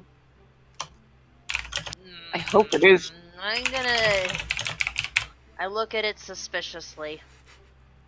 I'm just gonna go around it, not going near it, and Do people kind not of make my way over. Do people not like my little surprises? I love them. I'm not risking it, and I go over to this thing. Okay. Check. Oh, we got you there, Cop. Okay. All right. As you go over, you actually do see that the item before you now is a large brown chest. The chest is decorated with golden buttons all across the top. You see like 6 different buttons, and you see that it is dotted with a silver coating where the handles and things are, and you see a keyhole. Keyhole. Huh. I kind of peek through the keyhole. Make a perception check. Okay. Perception 10. 10. Well, it's a chest. Eh. But as you Oh. investigate it, No. Zelion, what's your armor? What's your armor class? Oh no. 14? 14. Okay. Well, you'll be happy to know that this is a 15 to hit you.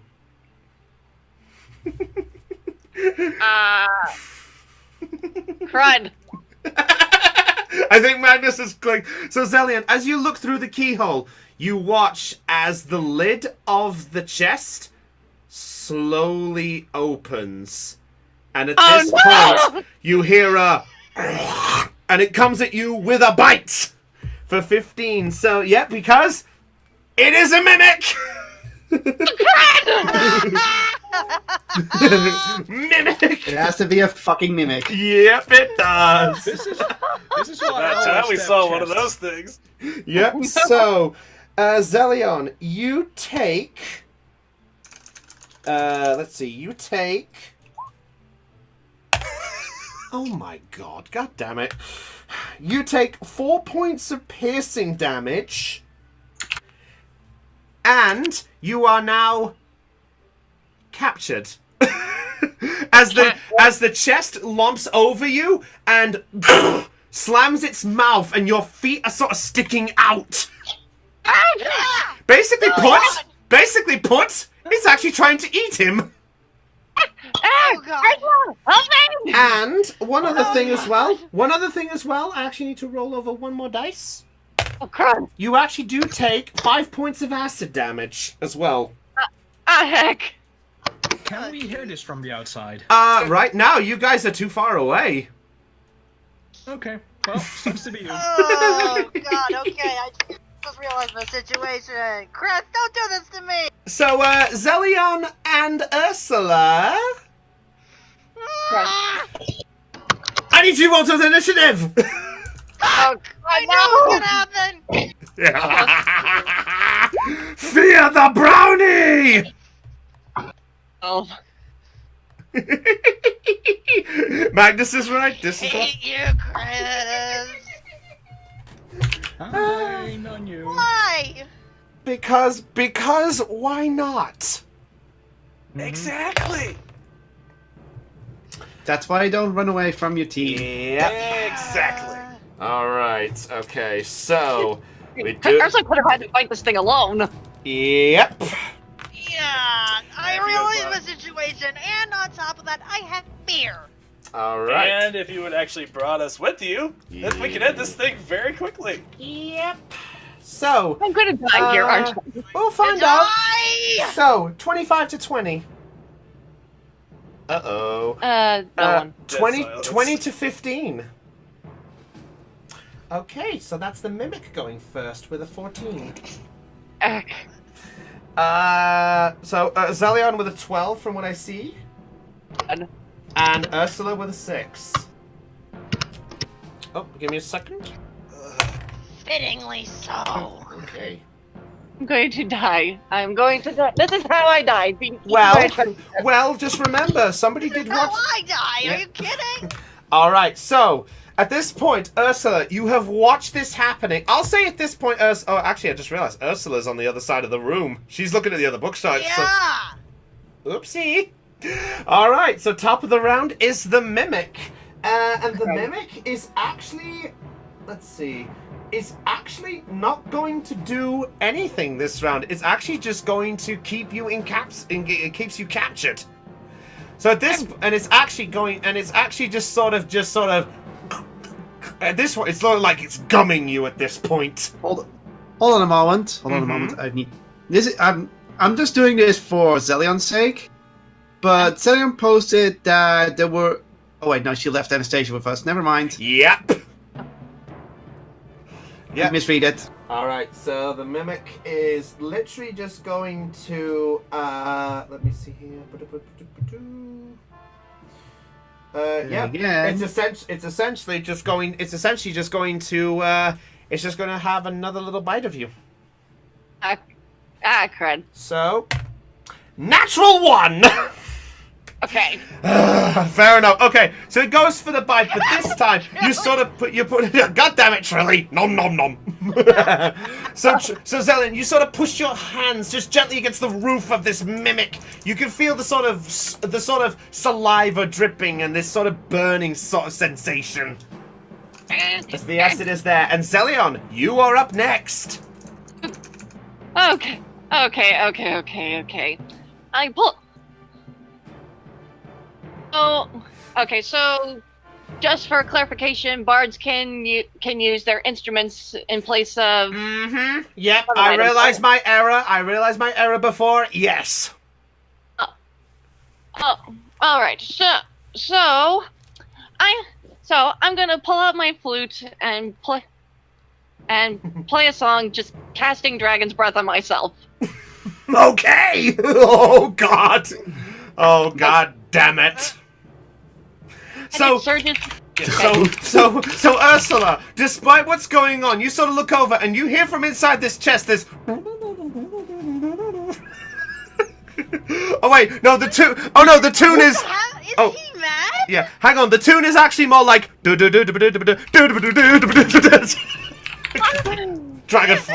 Going for the Dragon Force reference. I'm sorry. Fine. Let's see. All right. Yep. So you cast the Dragon's Breath on yourself. There. Is that an actual attack, or is that just giving you the property right now? Oh, it counts as a bonus. I think if I recall correctly, Dragon's Breath counts as a bonus action for casting time. So it's not an attacking action or anything. Okay. I'm just casting it on myself to give myself the ability, and I'm using 3rd level. So. Okay. Going to have a little tiny book look, just in case my book has it. That's his dream. That's not what we're looking for. Oh, not in my book. Okay. Then I will take your trusting word for it, unless someone has it up. Alright, so is that it for your turn? No, I still have an action. Oh, go on then. I just used a bonus act to give myself the Dragon's Breath. And I give myself fire breath. Okay. I will And I will bring the plume of fire inside the mimic's mouth. Inside the mimic's mouth. All right. Roll for the attack. Okay, roll for the attack. I hope this hits. I'm in. Okay, so hold up. Wait, what am I using for? If you use your spell attack, because you're using the Dragon's Breath, you use your spell attack on that one. Okay. It's an attack or dexterity saving throw for. It's I have to make the saving throw. It's a dex 14. Dex 14. Well, you'll be happy to know it has a +1 on dex, and it got 9, so it's a 10. Okay. So it failed it. Okay, so let me take a look at Dragon's Breath. That is damage. How much, sorry? So the spell ends, the creature can use an action to exhale.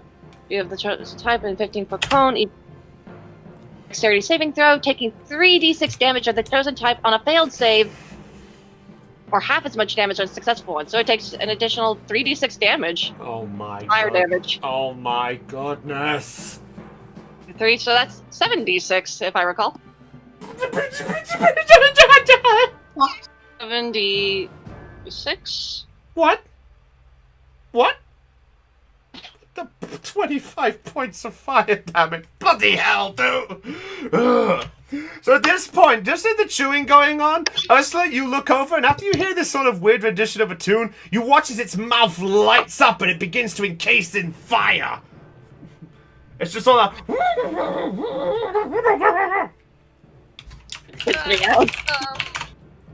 Alright, with that, is that it for your turn? Yeah, seeing as okay, am I still stuck in its mouth? You are, yeah. You did make an attempt to get out the grapple. To get out of the grapple, you need to make your action to get out of the grapple. Crud! I didn't even know it counted as a grapple. Shoot. I guess that ends my turn. I guess that ends my turn then. Fair enough. Ursula, you're up next. Okie dokie, okie smoky. Let's try this wisdom saving throw again. Yeah, make the save if you will. Otherwise, you're not moving. I would probably throw something at it then, if it came down to it. D20 plus the wisdom save, and boom. 4, no. You go nowhere. You're too frightened to move. Then the backup plan is I'm going to throw something at it. What are you gonna throw? Actually, I don't need to. I actually have a crossbow, I think. Yeah. But it was in my let's see, what's in my do I even have? Oh, I have a short bow. That works. Yeah, that works. Oh Can I say god! something real quick? A miracle.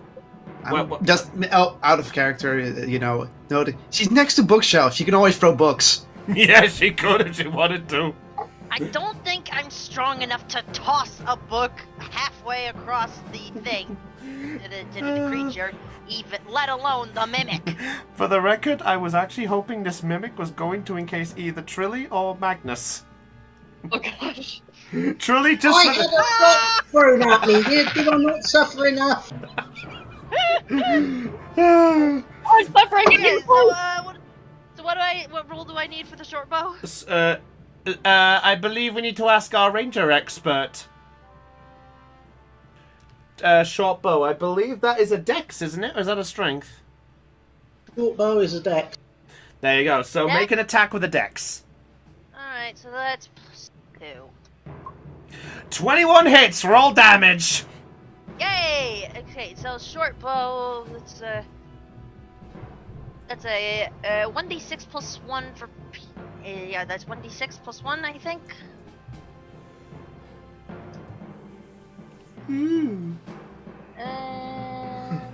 Yes. Alright, so 5 points of damage. Noticing this, you fire into the shot and it's not looking happy, and in fact, it's actually looking quite bad already. Oh yeah! Oh yeah! Oh yeah! Alright. Top of the round. In fact, I will say this right now. Zelion, just make a random intelligence roll for me, please. Just a random one. An An intelligence check?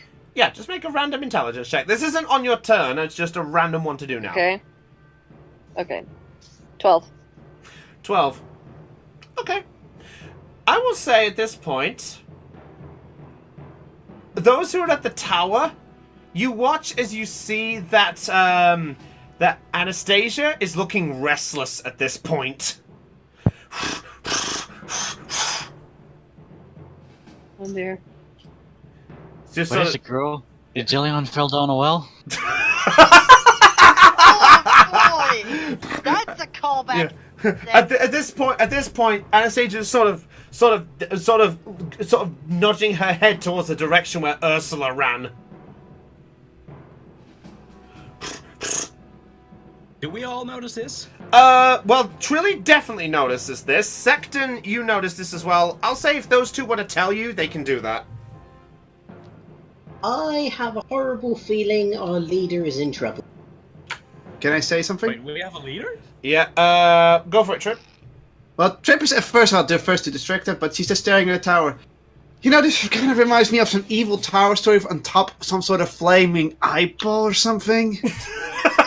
Maybe I should shout out to the sky or something. You're already getting ready to breathe in air, just shout out again. She's not paying attention to what's going on. They're taking the halflings to Isengard. I've not heard that one. You'll have to tell me over a pint. Okay. I love that song. Okay, moving on. Let's roll. Let's get this going. Alright, so I will say, Truly, Secton, if you guys want to, obviously you two can make your move there, or whoever else wants to do something. I'll give everyone a chance if they want to. They can try to either stay at the tower, or they can maybe go do what they want to do. I'll let everyone have a chance now if they want to. Well, if someone tells me there might be trouble, I'm going for the trouble. Well, that's down to Truly and Secton, because they're looking at a horse just going... You're gonna have to straighten out Trip or someone else to see if they can tag along. I say loudly, this horse seems spooked. Does anybody know what's going on? And at this point, it actually rushes off in the direction. Wait a minute, can Zelion talk to that horse? Yeah, Zelion left to follow Ursula. I think something's wrong. So, alright, in that case, I'll say that. Right, so we'll go back to the fight. So now, the Mimic's up next. So, Yay! the Mimic... Go Mimic! The Mimic is just going to continue its bite on you, I'm afraid, Zelion. Come on, bitch. That is... that is 13. Okay, my armor class is 14. Oh, misses! Damn it! Oh, damn it! What's the point of the Mimic if it can't do Mimic? It already did significant damage to me. Fat. Alright, at that point the Mimic is just constantly just trying to close its mouth despite the flames inside of it. Like... Alright, Zelion, you're up next. Okay, so I'm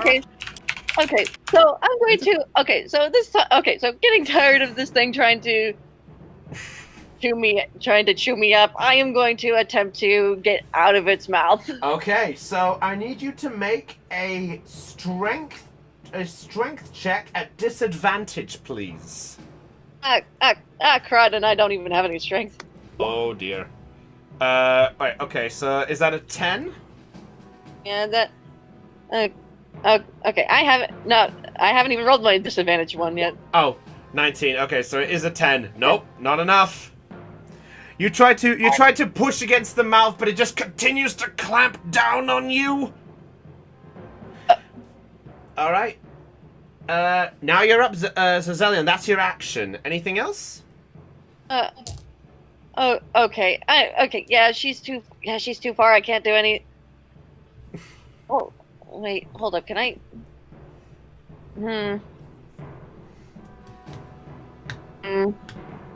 Dragon's Breath counts as a bonus. Mm-hmm. It's a bonus action, right? Mm-hmm. Okay. I'm going to use. Okay, so I'm just like plan B, and I breathe another plume of flame inside its mouth. All right. Well, okay. So you've got the breath ready to go. You can't use it because you've already used your action to try escape the grapple. All right. Right. All right. I'm ready. I'm readying that for my All bonus right. action. Ursula, you're up next. Do I want to try again at the wisdom saving throw? Do I want to fire another shot? I'll try again at the wisdom saving throw then. Go ahead. Make the fave. Save me! If it'll load. Nope. What's the number? 8. 8. No. Sure. I'm afraid.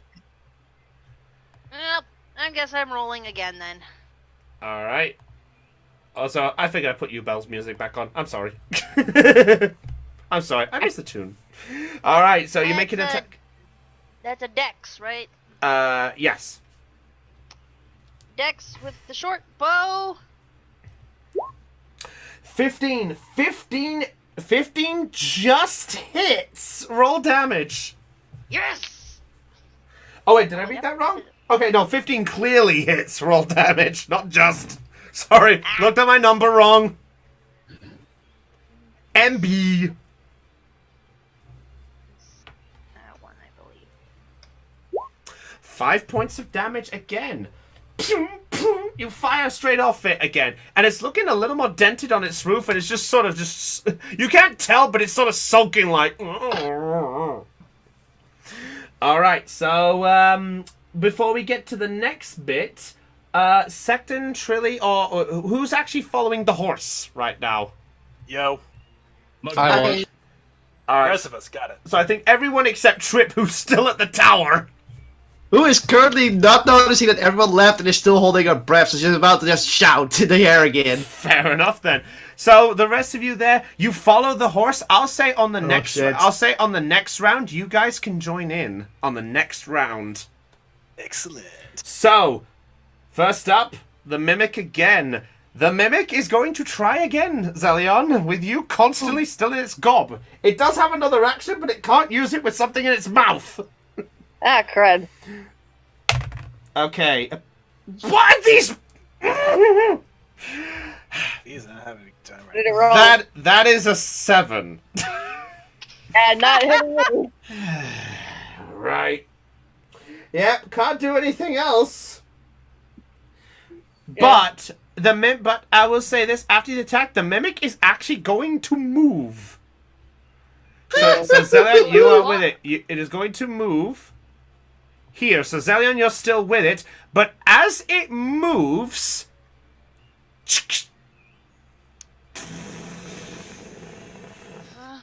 and at this point,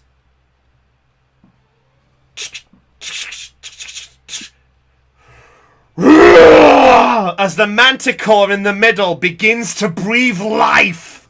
God damn it! God! No, what was that? Yeah. Zelion, don't panic, but I think I finally remembered what the name of that creature is. It's a manticore. Lovely. And I can tell you, the manticore did roll, but when I started the thing, it is at the bottom of the list. So it's got to get a move after Ursula. Oh, joy!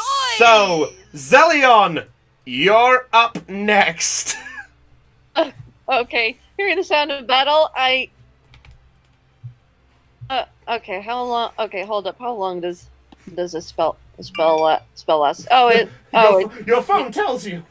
The duration is, okay, the duration is 1 minute. So how long has it been since I cast the spell? Been 6 seconds. Okay.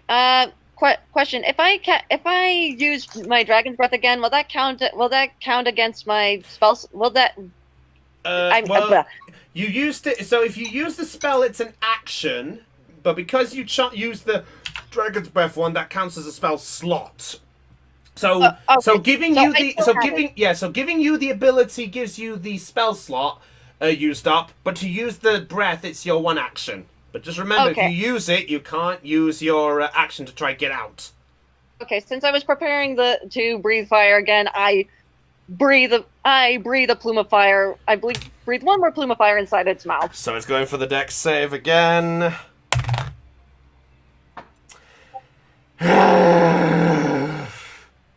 Okay. Natural 1! Ooh, baby, so that's a crit. No, natural 1 is a definite fail no matter what, so roll your damage. Okay, so that is 70. So that is 76 fire damage. Alright. 76. 26 points of damage. How do you want to do this? Okay, I'm just going to. Okay, I'm taking a deep. Okay, so I'm just getting really ticked off at this point, and I'm just like, I am not treasure food, and I take a deep breath and breathe a giant plume of flame, just kind of rocketing myself out of its mouth and setting the whole thing on fire. So as you do this, the mimic, who was actually going to try to make a break towards any source of exit to try and get water, it's actually decided. Then to sort of, you fly out of its mouth, and the lid just flies off. And you watch as a bit of acid sprays out from where its body is, and it just falls back. From your point of view, Ursula, it looked like a giant explosion appeared when the manticore roared. So it's almost like a big CGI effect, like as if it's like, I'm here! Roar! Okay. If I wasn't terrified, that is so. All right. Okay, where do I land? Do I just land right you're here? you're still in the same spot, so right now I can tell you, Mimic is dead. Okay. One I'm down? merciless. It had 23. It had 23 hit points left as well. That's overkill. Yes. I was confident about that one. All right, Ursula, you're up next. Another wisdom saving throw. Make this. Please. Go for it if you're gonna make the move. 7. 7. Oh my Nope. god! It's not just me with the bad rolls. It looks like 7. Nope, you're still afraid. I think the explosion made it worse. Irony, my favorite kind of dessert. Bah. All right. Let's see. I'm gonna use my action and hide. Okay, sure. Make a stealth check for me, please. Stealth. I have stealth. 17. You feel quite confident where you're hiding. All right, that's it for your turn.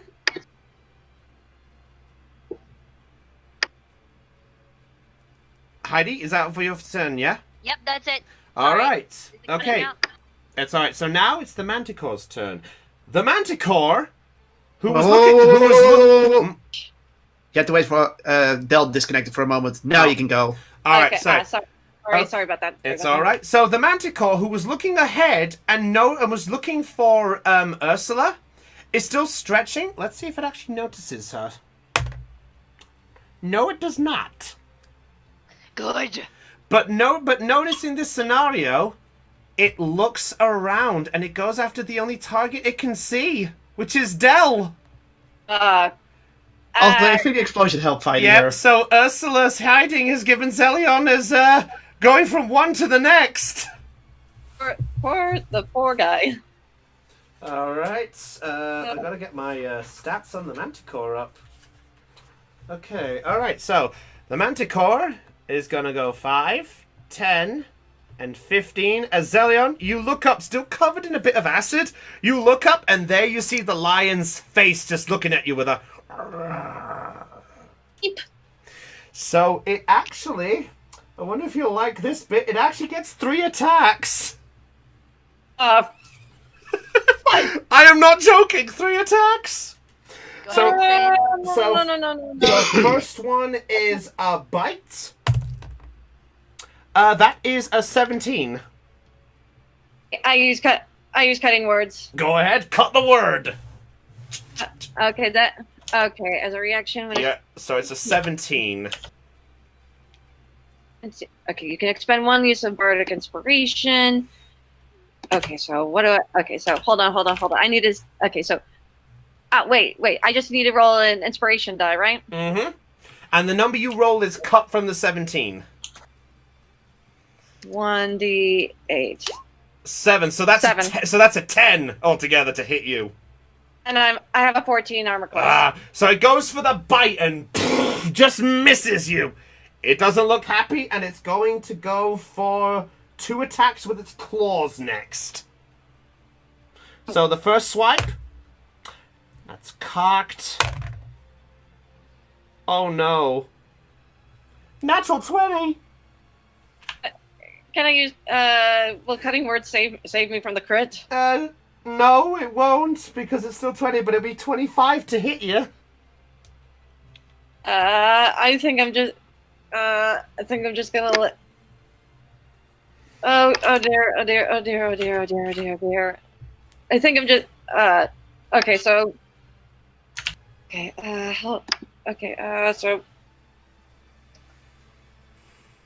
so it won't save me from getting, so this won't, so even if I use cutting words, it'll still hit. If you can knock it below your armor class, yes, it can save you. But otherwise, if it goes higher, it's still classed as a crit because it rolled the 20. Okay, I'm gonna risk it. I'm gonna use cutting words one more again. All right. Well, it is a 25 now, so you need a very high number. You need. Let's see. You literally need an 8. Yes. No, not enough. All right. Oh shoot. All right. That's gonna hurry up there. All right. Yeah, sorry about that. No I worries. literally just got a call from my dad just now, so that's why I had to mute. No worries. Okay, so that is double the 3. That is 6. So you take 9 points of slashing damage from the first claw. It's going to attack with the second one. And there's karma. That's a 6. Okay, it doesn't hit. Yeah, so the second one doesn't hit. It goes with it, and you just dodge out of the way, and it looks at you with a. At this point, the rest of the team who are following the horse are standing outside of the building in question, and at this point, you actually do hear the. I sprint inside. Alright, well, Magnus is just kicking the door in, so you kick that in. You look straight ahead when you enter the area, and you see the large bookshelf, and there you see, currently hiding right outside the entrance, a very scared Ursula. What the hell happened in here? Do you guys happen to know how to kill a manticore? And at that point, Go for the neck. At that point, you all look ahead and you watch as the strike of the first claw struck Zelion with a critical hit. Oh. So in which case, everyone but Trip, roll initiative, please. With pleasure. I have a bad feeling about this. I have a good feeling. I don't know what you're talking about. All right. No, Trip is by herself, and you know what she's about to do, right? Of course I rolled a 5. Why am I not surprised? All right. Just getting. Ow. Oh no. Damn it. Just getting numbers here because I have to remember. So I got Zelion and Ursula's number. I got Well, that. no, Bloody hell, Secton! I forgot. Oh, wait. Roll. Oh, I forgot my initiative. Yeah. Whoopsie. Roll an initiative. Oh, so it's a +1. That's better. All right. So. or I could just make my original roll 6. Yeah. Hi, Secton. You're first. Obviously. All right. So. And I know exactly what he's gonna do too. Fair enough. So 25 to 20. Anyone with 25 to 20? Oh, that's Trilly with a 19. Yeah, and then a 19. All right. So 19 there. Okay. So 15 to 20 we've had. 10 to 15. Like, Brad, do you want to use my original roll, or do you want to use the roll I just did? We'll stick with. Well, what was that? Oh, you forgot the +1, so I'll say we'll just go with the second one. That's fine. Wait, which one? We'll stick with the 16, so you can have the 16. Okay. I love Thank this. So Magnus with a 16, Mugbeard with a 16. Yes. So you You want are. to go first, or should I go first? Hang on a second. Well, I'll put you both together, and you guys can decide on your turn. 10 to 15. That's just Zelion then. Ursula got a 6. Is there anyone else I've missed? Nope, just the Manticore. So Ursula with a 6, and the Manticore who got a 5. So that's annoying on my end. Alright, so top of the round. Secton, you're up first. Can I interrupt first? Go on, Trip. Is Trip allowed to do a shout yet, or do I I'll allow you to make the shout. Go ahead. wait? No. This is very important because it's a shout towards the dragon. So I want to know do they get one more turn, or then the Trip shout, or Trip shouts now? Because that's the timing. I'll allow you to make it first now. I'll allow you to make a free one now because this is technically while the others have run off. So I'll say you get a free one now. Okay. Even though Trip isn't paying attention at all, she's just focused on what's ahead, which is unlike her because mostly scatterbrain. But she decided to do this. She pretty much releases her loud booming voice again. Dragon, I challenge you! Come out so I can defend the innocent! Roll for persuasion. Uh-oh, that's what I feared. If this works, it is also bad news bears for Trip. What was the plus again that I had? Persuasion. Oh, no, 0. What am I doing? 0. It's always been 0. 18. Uh-oh. Oh dear. This is what I feared. 18. Okay, the DM will remember that. Oh shit! This is what I feared. I'm sorry I succeeded. I'm sorry, I'll give this back to you, thank you. Alright, so Secton, you're up first. Okay. So you guys are all just at the entrance now. So I'll say you guys are roughly on the map where Ursula is, I'll say. Okay. So, right here next to Ursula. Yeah. I will cast Magic Missile level 3. God damn it, I forgot about you with that spell. Go ahead, roll the damage. Just spawn all the tokens just in case. Alright, oh sorry, we'll get your tokens all spawned up and things. So let's see, we got a Secton. We got a Trilly on the field. Ursula, who am I missing? Mugbeard. God damn it, fucking piece of fucking. Oh, damn it. Put a poop. Yes, 2 of us. There's 2 of them. Alright, 14 points of damage. Chaos. So the Manticore, who was gonna go strike again, goes with the teeth towards you, Zelion, and at that point, it turns around and snarls, and you all see the face of the Manticore, and a sight of a quite bloodied Zelion. About time, you guys. Well, you ran off, not us. Uh, Lucky I noticed you leave. thanks. Alright. You're welcome. Alright, next on the round, unless Secton's got anything else. I'm good. Alright, Trilly, you're up next. Okay.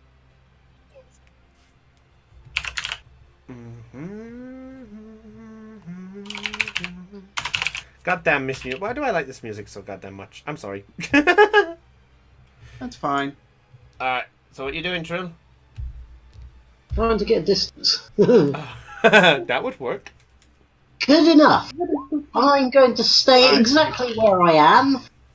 I'm going to pull out my short bow and I'm going to attempt to shoot this thing in the face. Roll the attack. After I hunter's mark it. God damn it! No, I ain't getting that again. Sorry. Hunter's mark, more like DM's bane. Yes. Oh, you know what the alternate name for it is? Fuck you. No, that's what I intend to do with the manticore. Thank you. We don't want to know what you do with a manticore. In battle, leave me alone. Right, just for that. 23 to 23. hit. That hits. Problem is, if I say the only way that's not hitting is a nat 1, but you re-roll nat 1s.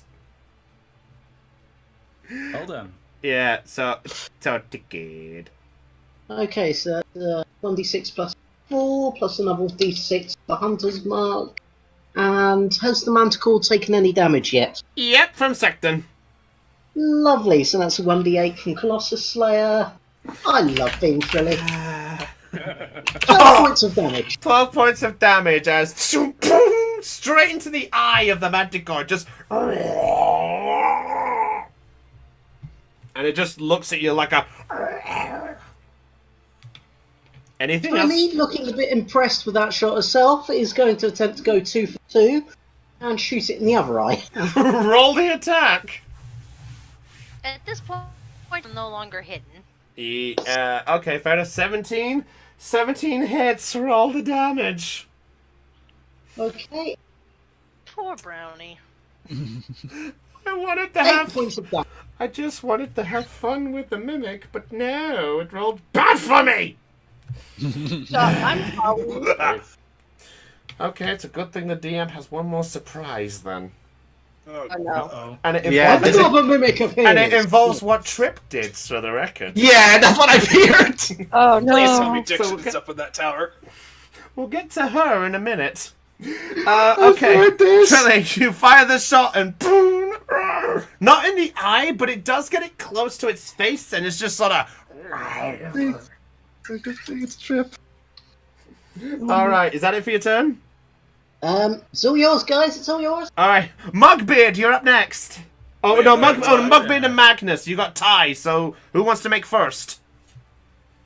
Well, I have a plan. I don't Who have are a you? plan. 1, 2, 3, 4. Alright, fine. You... Mugbeard's claimed first.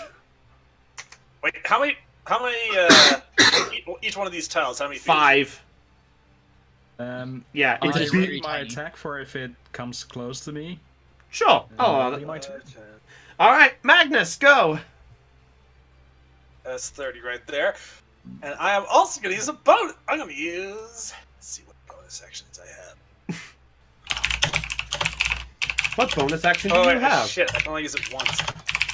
Oops. Oh, wait, no. I have extra attack. And it has no limit, apparently. Shit. Oh, I'm using that again. Okay, what are you using again? Wait, no, wait. Attack twice. Never mind, I can't use it. Yeah, you have to attack first in order to get the extra one. Okay, is that... You could dash, but then you don't have your attack for the turn.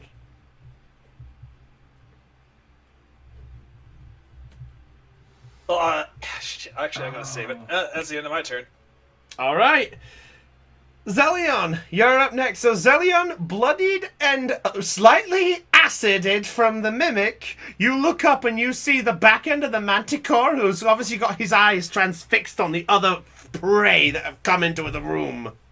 Okay, so its attention is currently lying on everybody else. Well, because it's turned to look and see who the hell just entered its area, so yes. But you are still in its attack range, so it can strike back. Crud. I'm going to... Distracted, I'm going to make an attempt to move... Okay. A good distance from it. Alright, so it gets an attack of opportunity. So it's going to make a bite. No. Wait, what do you mean no? I said, oh. Oh, bite attack. That is 18. Yeah, so that hits. So that is a 1d8. Thank you, dice. Finally. All right, that is 10 points of piercing damage. No, crud. What? Are you down? No, I'm barely hanging on though. Ooh! So it strikes with the bite and just catches your leg just briefly. And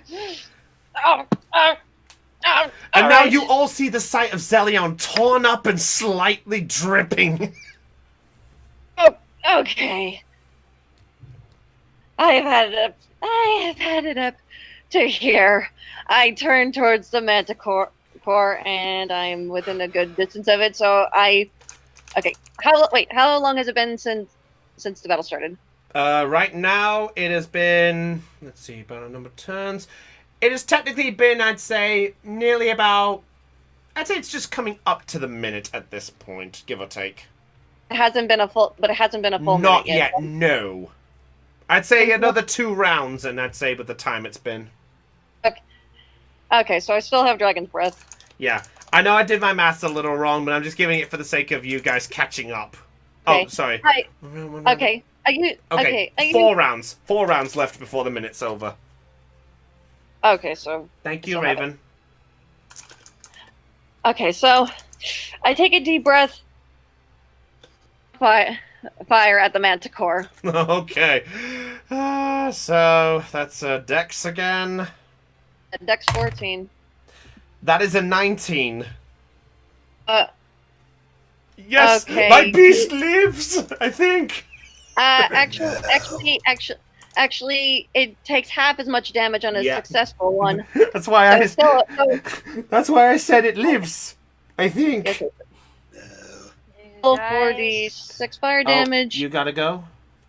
I do, but my computer is being a so it might be a while, but I will have to duck out now, so... No worries, that's fine. Take care. Sorry about that. No, it's fine, Heidi. Go do what you gotta do. Alright, ciao guys! See you later. Take Later. care, Heidi. Peace. Bye, Heidi. So that's only half the damage of that 10, yeah? So it's 5 damage. So it's 5 points of damage. Okay. So it braces itself with the fire breath, almost like it was predicting this. And it just looks at you at this point and is just... Oh, great. And just at that point, it's actually Ursula's move. Let's just go with Ursula is relieved in fear, like relieved that people are here, and takes its turn to take a deep breath to compose herself. Yeah, okay, that's fine. So what we'll do is she says that is she'll just move to the side out the way and just go for sort of breathing. We'll just go with that. So we'll just move her over here for now, just so she's out the way, and she'll just do some breathing exercises just to calm herself. So next up, it's the Manticore. So let me see what it's gonna do. Notice in the scenario, it looks at the wounded prey, but then it looks at the fresh faces that it comes in. It turns towards Magnus. And actually, in the range of it, it's going to make 3 tail spike attacks. So you watch its tail flick into the air, and with a quick succession, whoosh, whoosh, whoosh, and it fires 3 shots towards your direction, Magnus.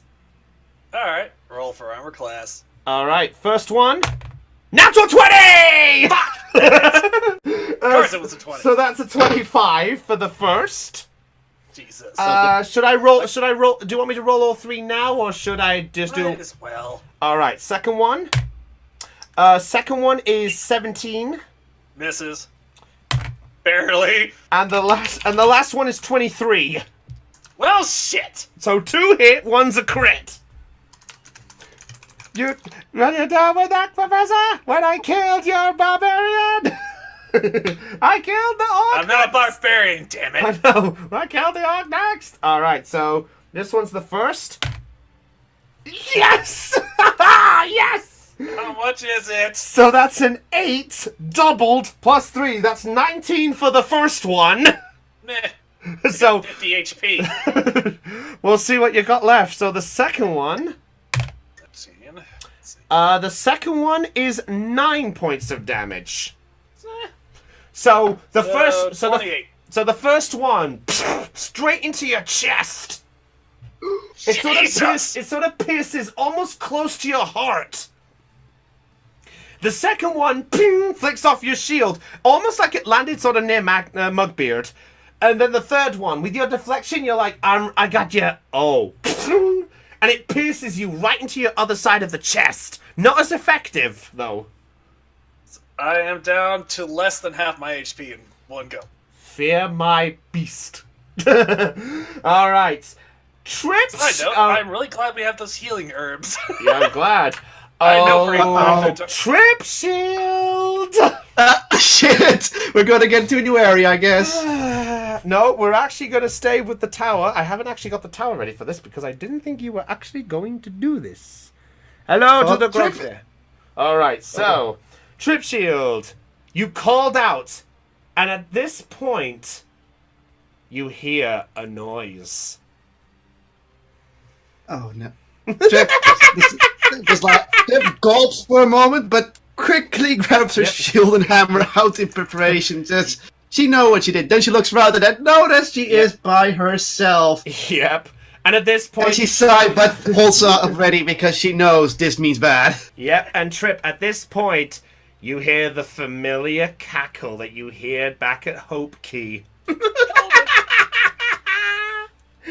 And he comes out wielding the black sword that is unfamiliar to you, but to your friends, if any of them were still there. He comes out just sort of nonchalantly, just sort of, oh, it's so good to... Well, look who it is again. Hello, giant. Hello, laughing matted cloak. The name's Diction, buddy. Well, we're not on a full name basis yet. She really tried to be trash talking, but Yeah. even without a roll, you know she is probably failing at it. Well, let's see if he incites it. Yeah, he susses it. He sort of looks at you and goes, oh my. Well, it is nice to see someone having a little bit of fun, though. But tell me, I saw you back at Hope Key. Where's the colourful boy and fisticuff? Trip just looks around and says like, apparently not here right now. Are you lying to me? Do you know where they are? I'll be honest, I thought they were around me when I shouted. It's... So the big girl thought she could be big. Then this is going to be fun. And at this point, Trip, you watch as he wields a ball in his hand. He wields it around almost like an orb shaped, and he looks at you for a moment and goes, let's see how you handle this. Care to play with fire? And he fires a fireball at your direction. I need you to make a dexterity saving throw for me, please. She doesn't. She stays put. Oh, well, you need to take the. You need to do the save because it'll determine how much damage you're taking. I need to do that. Oh, right. Roll d20 -1. Wow. 17. I roll. 17 was what you needed. Oh my god. So instead of 8d6, it's 4. One more thing. Yeah, I Higher know. resistance. So it's technically half of the 4d6 damage. I know, but he doesn't. So that's 6. Oh my god. I rolled 3 1s and a 2. So That's 5. That's 5. Yeah, 5 cut in half is 2.5, and in D&D you round down. So that's 2 points of fire damage. The dice are not with me today. So he fires the shot towards you, and almost like you're prepared, you slam your shield into the ground, and it sort of blows against you. He sort of looks at you like, deep fried football, get it, but what? And he looks and sees you standing there. What now? Was that all you have? My shield is stronger than that.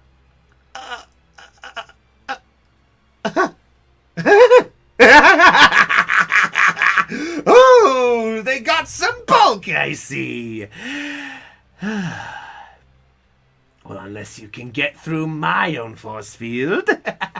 Let's see you do something back at me. Later, pretty! And he actually makes his way back inside and goes, by the way, do your friends like the pet I've left? It's somewhere in the city, but I don't know where it is. And he goes back inside. Trip just gulps and looks around, but she has no idea where to go, so she just decides, like, okay, what do? I have to find them, but I don't know where they are. I don't find them, I don't know where they are. And that's how she remains for the rest of the time. Fair enough. Alright, so now, back to the game. Secton, you're up next. Okay. Sounds like you're all enjoying this one. How is the Manticore looking? Manticore's looking kinda bad. With his eyes. After what happened earlier, I'm enjoying this way too much.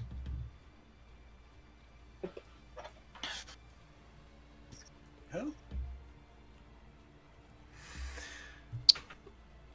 Let's see. Scale is odd, so I'm.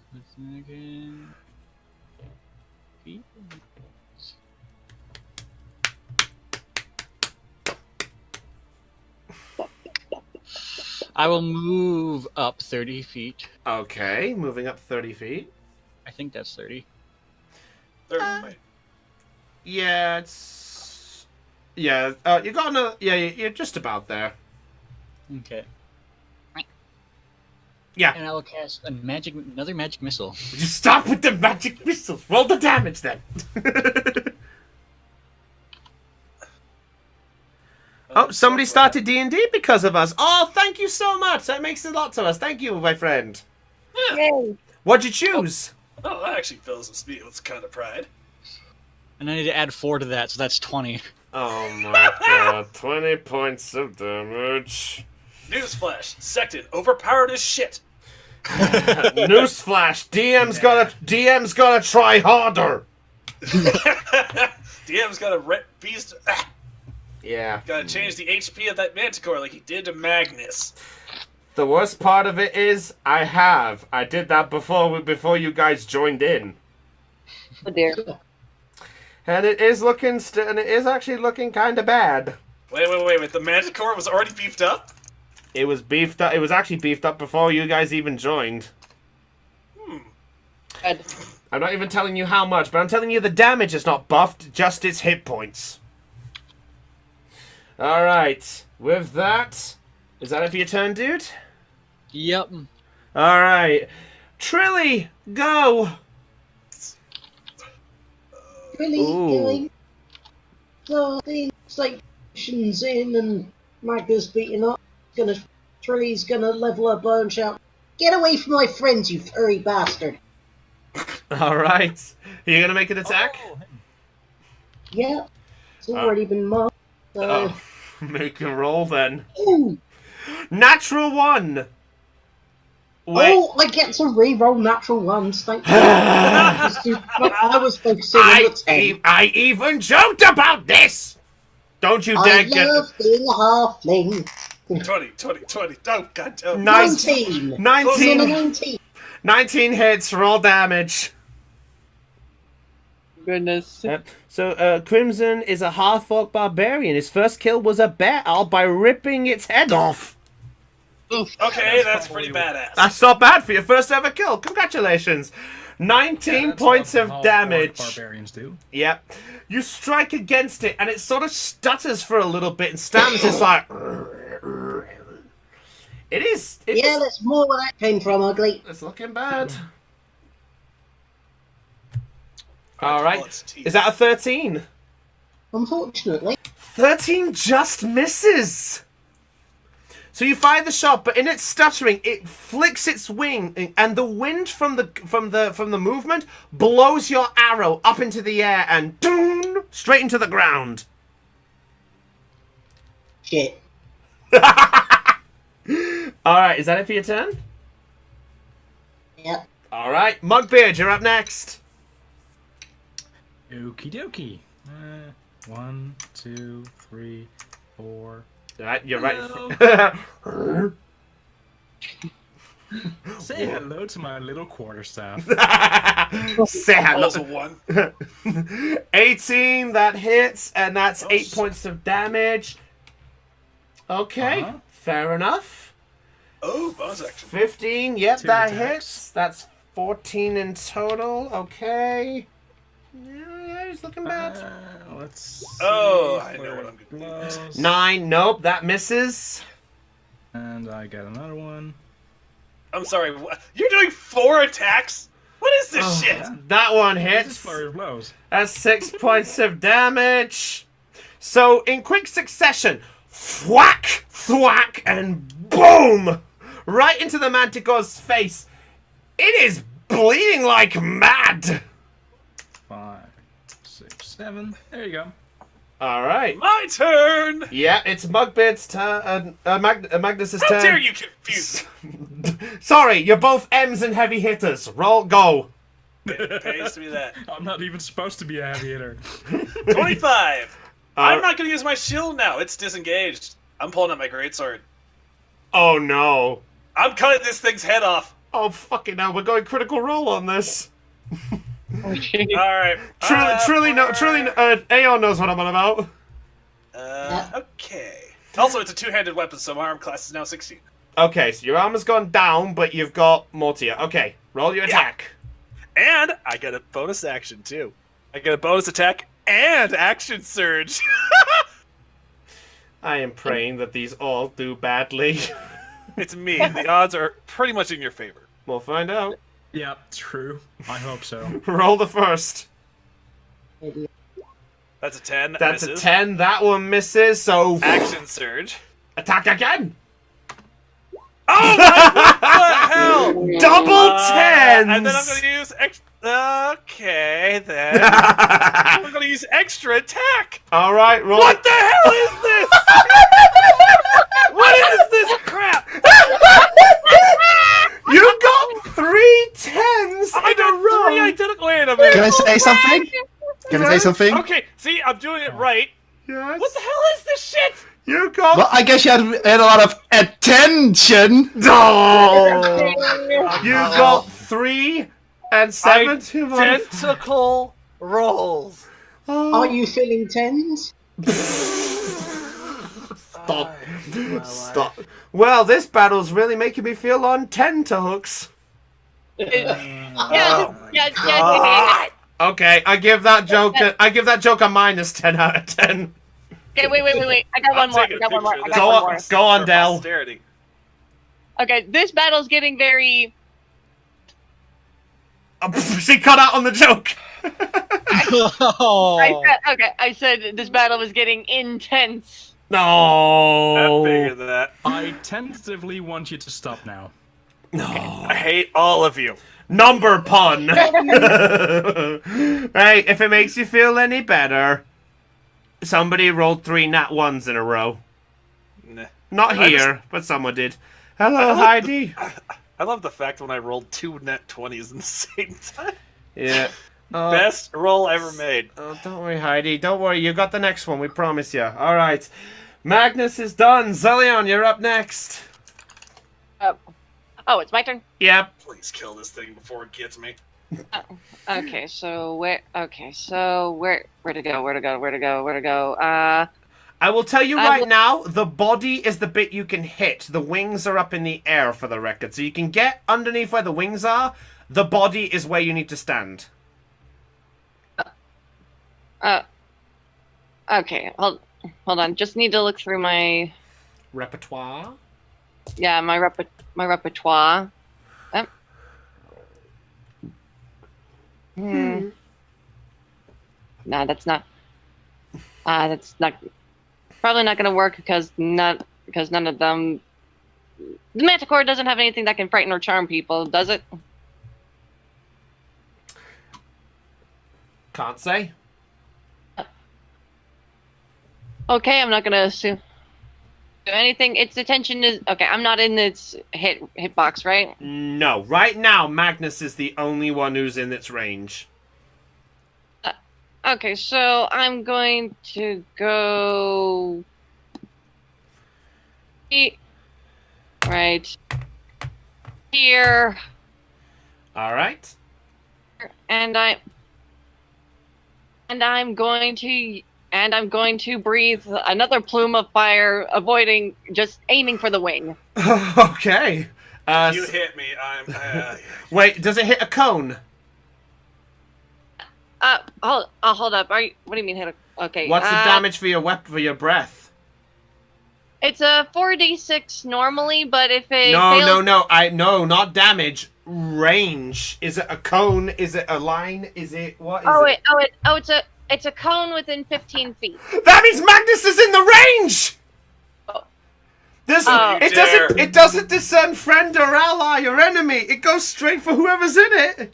Uh-oh. Oh, okay. Commitment. I could technically say you committed. I could.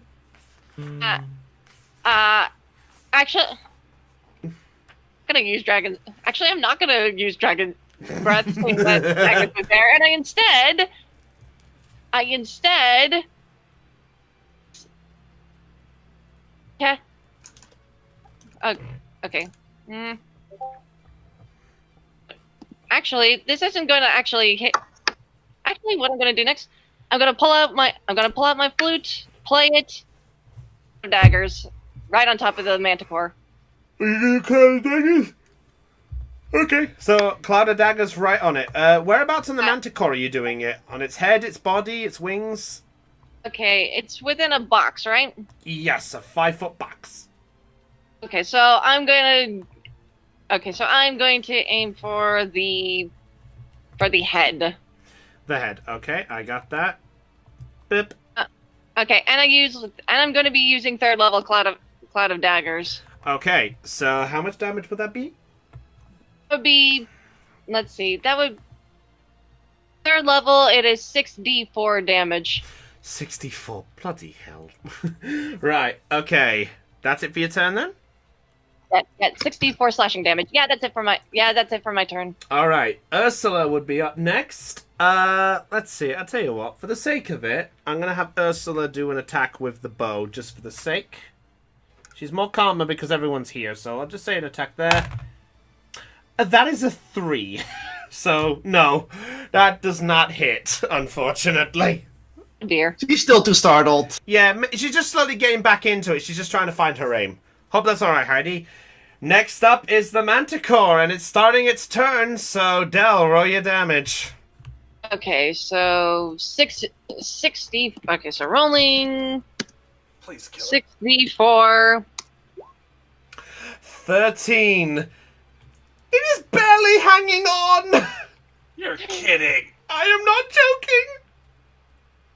It is barely hanging on. So at this point, it feels the daggers, and it looks at this last moment before it thinks it's gonna go down. It looks at you, Magnus, with a bloodlust, and then looks over at Zelion. Oh. And it is actually going... Let's see. Well, it is still technically in Magnus's range. It's just going to move 5 feet this way, and it's got both of you in its sights. Oh, shoot. So it's going to make the first... So it's going to make the first one. It's going to try go for the bite on Zelion again. I'm sorry. Wait, hold up. Doesn't Magnus get an attack of opportunity? Oh, that's right, I do, actually. No, you don't. No. It's only if it leaves the 5-foot range in front of you. It's still 5 feet around you. Yep. Never. Okay. Yeah. If it moved backwards, then if it moved backwards like that, then yes. But because Zelion moved there, it's got a chance for both of you. If it had moved backwards, I would have. Yeah. So first one, the bite. That is a 17. Wait, who's that aimed towards? You. Okay, I'm going to make a last-ditch effort to use cutting words. Cutting words, alright. Roll your d8. Let's see if you lower that 17. D8. Okay, that's a 17. So 1, 2, 3, 4, 5. 4, 5. Just give me a 4, 5. That's a 4, so that's 13. That's just Okay, and below. okay, and my armor class is 14. Ah, that one misses! Ugh. Damn it! Saved. So it goes for it, and man, as you watch as it moves there, you think it's going to be over for Zelion, and it misses just! But it's still got 2 attacks with the claw. Noticing this, it looks at Magnus, and it's going to make 1 strike with the claw. Natural 20! I hate you. The dice likes me today! It likes killing me today. Yeah. All right. It's the big bear all over again. It really is. For the record, this is not rigged. I promise you. We need you to start showing us these rolls, man. Oh. Well, if I do, then my webcam might slow the whole thing down. Fair enough. We'll try. I promise you. We'll try it on one session, see what happens. So that's a 4, double the 4. That is 8 plus there. So that's 11 points of slashing damage. So I am down to 11 HP right now. right. So who's it? Cool. So I am really glad I'm the tank. oh, give me a second. It's actually going to decide who it wants to do the second claw attack on. Oh no! I Oh, wave. no, It's no, probably no. me. Okay, I'll tell you what. We'll do it in the proper way. Zelion, decide odd or even. Whichever one you pick is going to be what number I roll to attack you. Whatever you don't pick is the one Magnus is going to be. It's literally a 50-50 chance.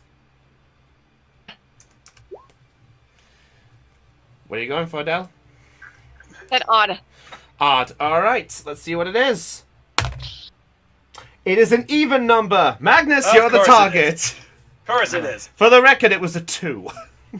I thought that was the roll. All right. So the second claw. Please tell me it's a 2. It's not. Is it at least under a 16? Depends. If you class 13 plus 3, it's a 16. That hits. Just. Ooh. Oh, I'm going unconscious again. Well, it's not doubled this time, so it's... You take 7 points of slashing damage. Woo! I'm still alive. Barely. I have 4 HP left. Oh! Damn it. Damn it! I'm so glad I'm the tank. All I right. have 9. I have 9 hit points left. Oh. You didn't start out with 50. So, I just realized if I did the claw there, that would have been 7 against Zelion. Zelion would have been down to 2. Up. So, ugh. All right. Secton, you're up next. Kill this thing. So I can just chug my greater health potion.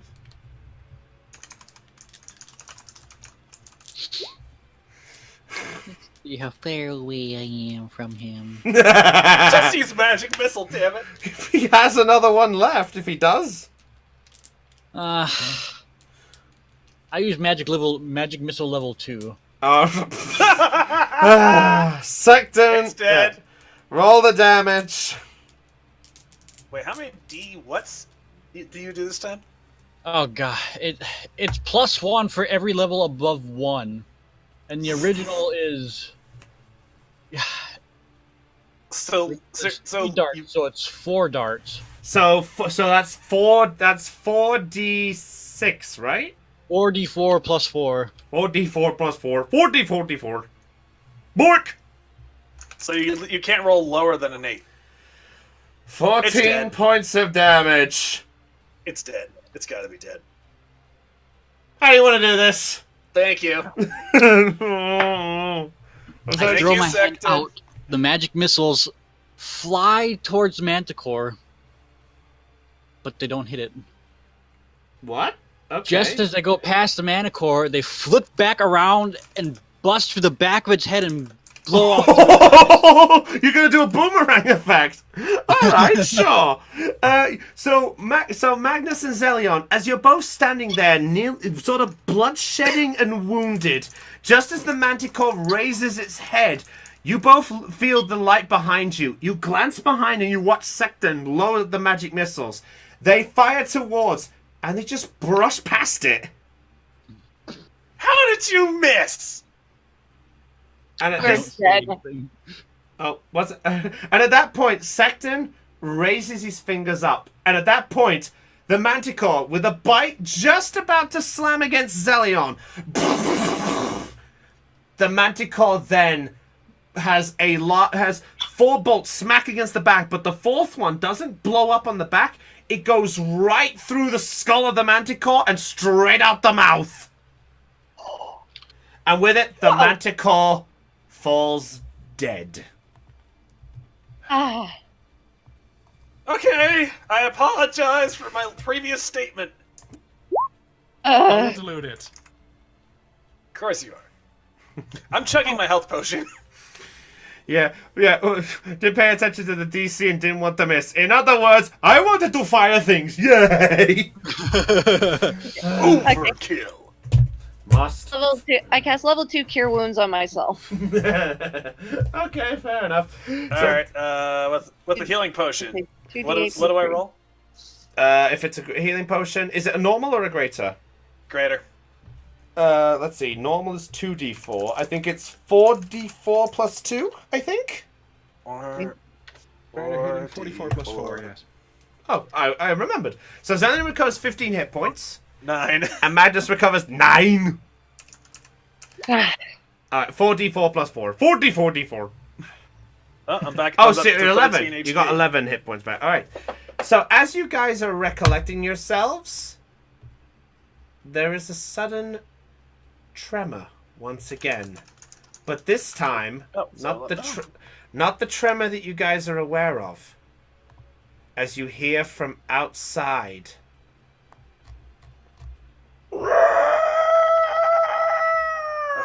Not now. Ah, shit. Fine, I will. Uh-oh. Manticore. And that's where we're going to end tonight's episode. Great. Trip is probably gonna be by herself for a few minutes. So, with that, ladies and gentlemen, I was really hoping the Mimic was going to get somebody. Oh, you were hoping it would kill me? I was hoping it got someone. I didn't expect you, but you expected the trap. What was I supposed to do? I'm really happy I didn't follow them. I would be curious what would happen if the Mimic tried to eat Trip, considering how big she is. It would officially be like Suezo from Monster Rancher, where it would just be the head and her hands inside. Just be like, if I'm able... You're too big.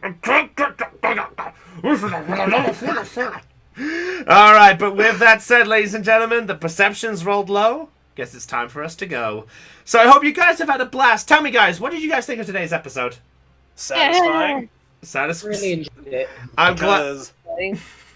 Yeah, because someone learned what happens when you split up from the group. We learned that a long time ago? Yeah. Zelion nearly got eaten by a mimic. I'm pretty sure this constitutes as a lesson. Yeah, probably not. Well, Crimson enjoyed the show. Glad you did, Crimson. But with that said, ladies and gentlemen, we're sorry that we couldn't have the full party with us on this one, but hopefully we get things together. Next week, I'm afraid there isn't a stream from me, but we'll hopefully see if we can try get, in 2 weeks' time, another D&D session going on. You'll have to keep an eye on Twitter and our Discord in order to keep things in check, but otherwise, we'll hopefully see if we can get things going.